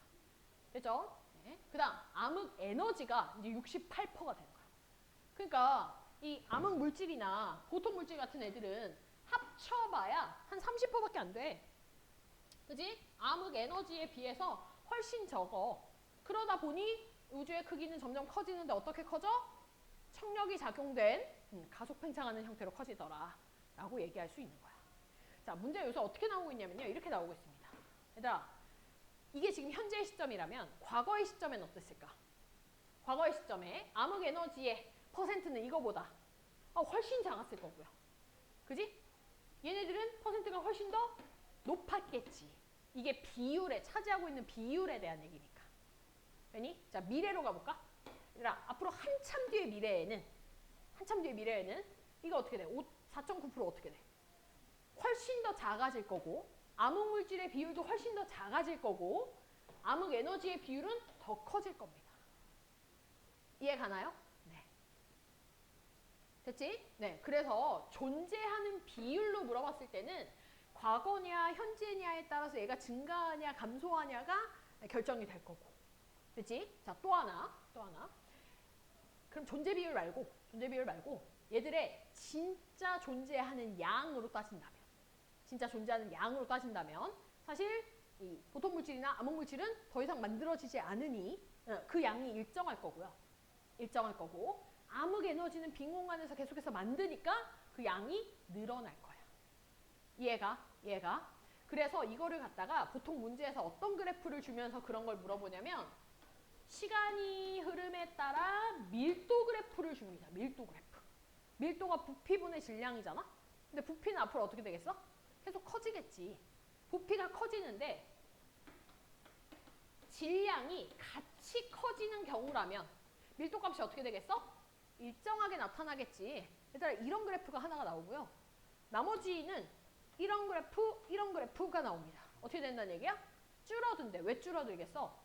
질량은 일정한데 부피가 커지니까 줄어들겠지. 그리고 문제에서 현재 시점이다 이렇게 알려줘. 그리고 뭐 A, B, C 각각 무슨 물질이냐 이런 거 물어봐. 자, 그럼 일단 C는 무조건 암흑 에너지겠네? 암흑 에너지는 빈 공간에서 만드니까 질량 커져서 밀도 일정한 얘가 이제 암흑 에너지의 그래프 형태가 되고요. 이제 이거 A랑 B는 보통 물질 아니면 암흑 물질일 거 아니야, 그지? 그 중에서도 더 양이 많은 게 누구야? 암흑 물질이잖아. 그럼 A랑 B 중에 누가? B가 암흑 물질. A가 보통 물질이구나. 이렇게 찾을 수 있는 거야. 그리고 이제 보기에서 기억, 니은, 디귿 해가지고 A, B, C가 뭔지 얘네들의 특성 같은 걸 물어보겠지. 되나요? 네. 밀도라니까? 밀도니까 부피분의 질량이잖아. 그러니까 질량 증가하는데 부피도 같이 증가할 거 아니야. 우주의 크기가 커지니까. 그러니까 일정하지. 그지? 얘들아, 이 그래프 지금 책에 없거든요. 적어 놓으세요.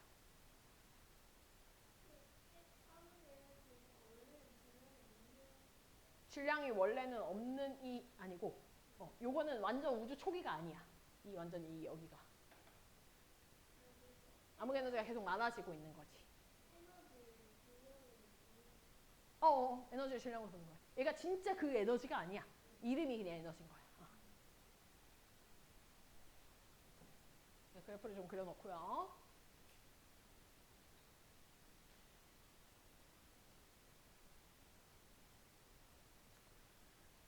자, 199쪽의 제일 위에 이제 암흑 물질, 암흑 에너지에 대한 정의도 나옵니다.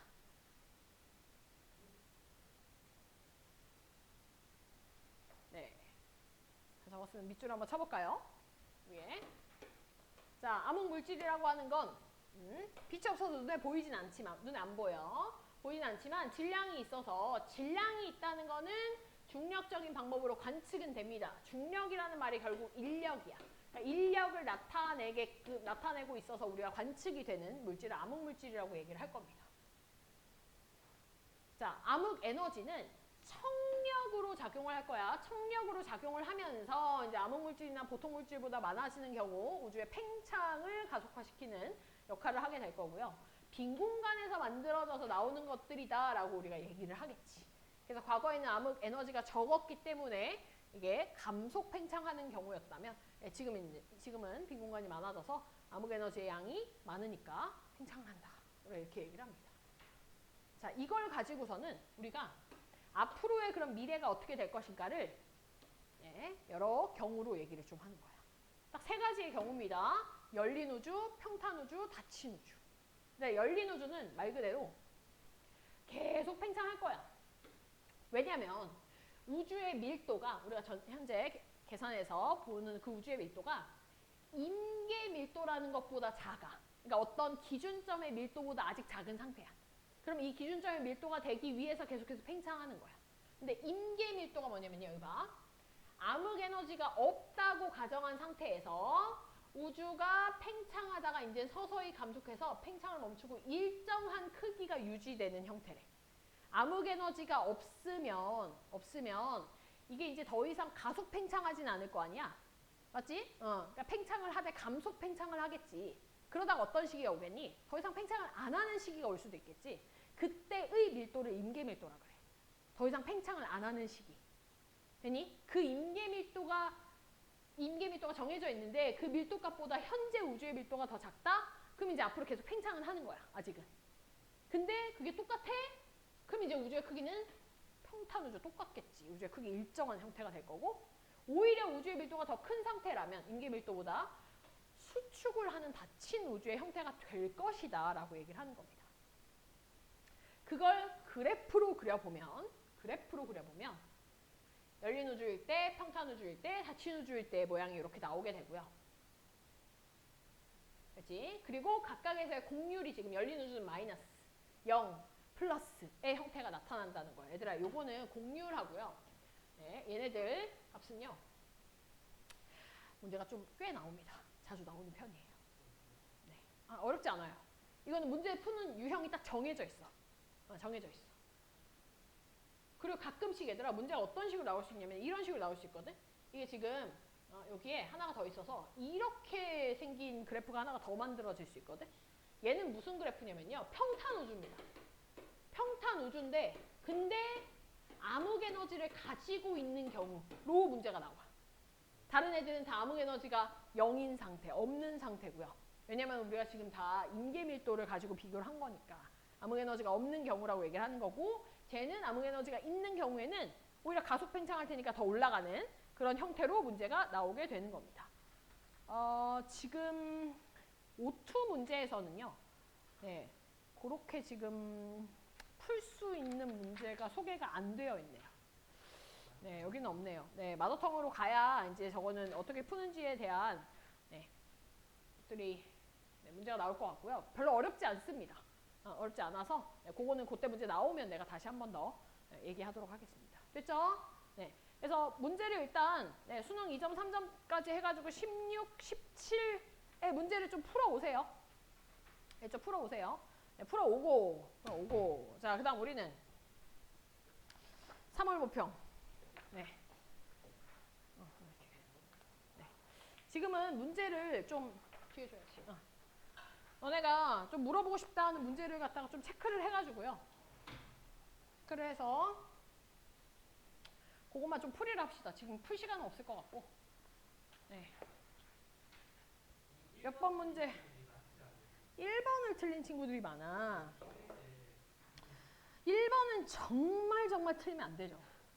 1번은 진짜 틀리면 안 되죠. 1번의 디귿을 왜 틀리지? 고지자기 줄무늬가 해령을 축으로 대칭을 이룬다는 거는 해양적 확장설에 대한 얘기죠. 네. 네. 자, TMI 넘기고, 자, 우리는 네, 번호를 한번 쭉, 이거 좀 설명해 줬으면 좋겠다는 문제. 7번. 네, 7번. 네, 7번 문제랑 또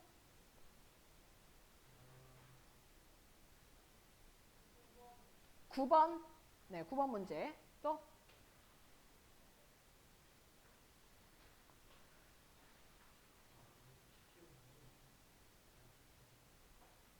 17번? 17번 별로 안 어려운데? 17번? 20번?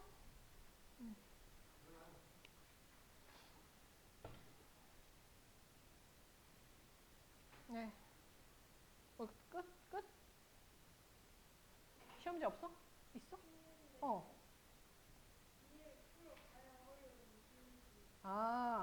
그래? 그러면 내가 일단 7번하고 9번 문제 풀이해줄게. 7번, 9번 풀이해주고 지금 17번, 20번 이렇게 나오는데 제일 뒷장 문제는 너네가 한번 다시 풀어보고 내가 그 뒷장을 다음에 풀이해줄게. 일단 7번하고 9번 문제만 한번 봅시다. 자, 7번 문제.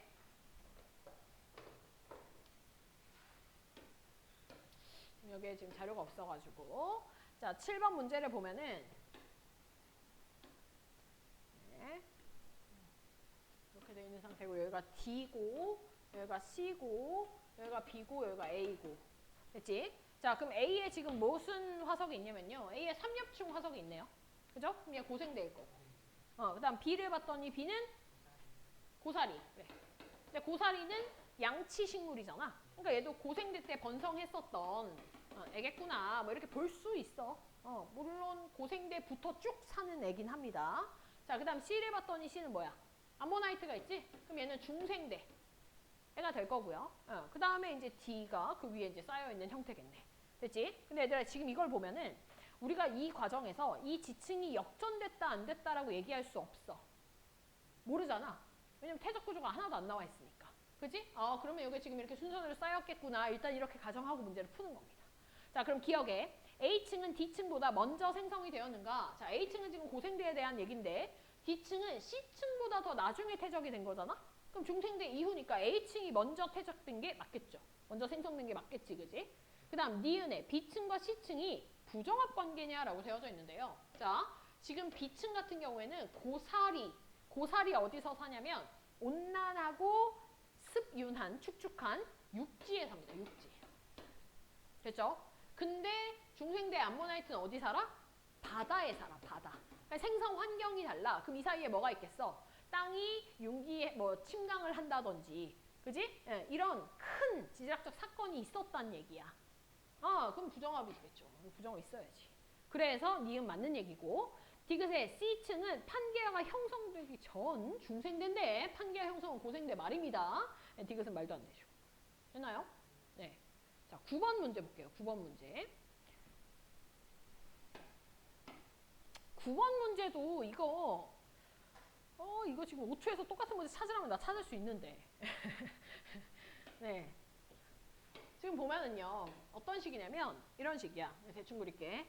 A가 이렇게 떨어지고 B는 조금 더 전에 떨어지고 이게 B고 이게 A고 A가 떨어지는 시점이 여기가 이제 12 여기가 9 정도 될 거고 여기가 이제 6 정도 되고 뭐 이렇게 되네요. T 플러스 6 T 플러스 9, T 플러스 12 뭐 이렇게 되어져 있는 상태입니다. 자, 문제에서 뭐라고 되어 있냐면은 온대 저기압에 동반된 전선이 온대 저기압에 동반된 전선이라고 하는 거는 한랭이냐 온난을 얘기를 하는 거야. 됐지? 이거 둘 중에 하나가 지금 지나갔는데 보니까 그래프가 기온 그래프입니다. 기온 그래프. 되나요? 어떠한 변화를 거치면서 기온이 떨어지고 기온이 떨어지는 형태야. 그럼 무슨 전선이어야 돼? 헐링 전선이지, 헐링 전선. 헐링 전선이 지나간 시점인데 지금 보니까 이 A하고 B가 나에서의 기역과 니은이래. 무슨 얘기야? 동일 경도상에 있는 형태야. 되니? 그럼 봐봐. 이렇게 표현할 수 있어. 이렇게 온대 저기압이 있을 때 여기가 이제 한랭 전선이 있다면 내가 동일 경도상에 그릴 때 이쪽에 하나 지점을 한다면 지금 원래 온대 저기압은 이쪽에서 이렇게 존재하다가 얘가 이렇게 이동했을 거 아니야. 편서풍 받아가지고. 그지? 그러니까 누가 더 먼저 한랭 전선을 지났냐면은 위에 있는 애가 먼저 지났고 밑에 있는 애는 아직 지나기 전이야. 시간이 지나면은 이제 밑에 있는 애도 지나겠지.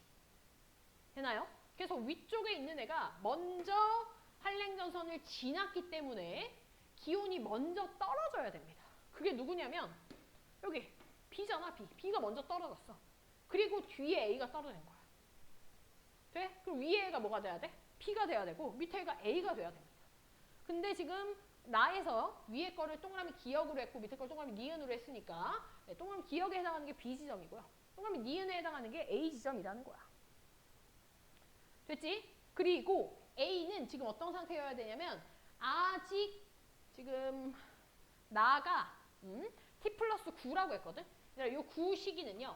아직 A가 기온이 떨어지기 전이니까 한랭 전선 안 지난 시점이어야 돼. 돼? 그래서 거기 강수 구역을 보게 되면은 그 약간 허연 부분 있지, 그지? 그 허연 부분이 A에 해당하는 거고요. 그리고 그 위쪽으로 바로 이렇게 회색 부분이 나올 거 아니야, 그지? 그 회색 부분, 이렇게는 안 보이겠지? 네, 그 회색 부분, 이 회색 부분이 A의 바로 위쪽에 있어야 돼. 여기 흰색과 회색 사이에 여기에 한랭전선을 그려줘야 되는 거야.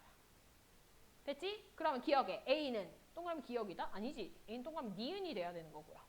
니은에 나에서 우리나라에는 한랭전선이 위치를 하고 있지. 심지어 위치가 어디까지인지도 그림 그렸다. 됐죠? 다음 디귿에 T 플러스 6에는 A에는 남풍 계열이 불었는가? 라는 거야. 지금 네, 여기 상태고요. 요 상태는요. 거의 지금 이 한랭전선이 우리나라에 위치한 이 상태랑 거의 똑같습니다. 거의 차이가 없어요. 그치? 6이든 9든 간에 무언가가 뭐 이렇게 큰 변화가 없는 시점이야. 6이나 9나. 그럼 이 시점에서 지금 온대 저기압 중심이 여기 있으니까 이렇게 바람 불고 이렇게 바람 불 거야. 북서풍, 남서풍. 근데 A니까 밑에 있는 애는 남서풍, 남풍 계열의 바람 맞죠? 그래서 니은 디귿입니다. 됐나요? 네. 시간이 네, 한 문제 더 풀 수 있겠네요. 한 문제 더. 20번은 20번은 하나만 알면 되는데 20번의 기억에 PP 반응에 의한 에너지 생성량. 얘들아, 에너지 생성량은 무조건 온도에 비례합니다. 온도가 높은 곳에서 에너지 생성이 더 많이 일어나요. 그럼 A 지점이 더 중심에 가까우니까 온도가 더 높아. 에너지 생성률이 B보다 더 많이 만들어져. 되니? 그리고 C 지점은 이런 그림을 기억을 해야 되지. 우리가 중심핵에서 만들어가지고 복사로 거의 끝부분까지 보냈다가 이 끝에서 대류 일어나는 이런 그림 기억나나요? 그럼 C 지점은 어디야? 복사에 해당하는 지점이지. 그지? 거의 끝에 해당하는 표면에 가까운 지점들이 대류에 의한 지점이라서 니은은 C 지점은 아직 복사층에 해당하는 거고. 디귿에 태양 내부에서의 밀도가 평균 밀도보다 큰 영역이라고 하는 게 자, 태양의 밀도가 평균 밀도보다 더 큰 지점이라고 하는 게 얘들아 거기 태양의 평균 밀도 이렇게 점 찍혀져 있는 부분 있지, 그지? 그거를 갖다 쭉 이렇게 읽어봐봐. 쭉 읽어보면 얼마 정도 되냐면요. 한 0.45 정도 됩니다. 됐나요? 0.45 정도 돼.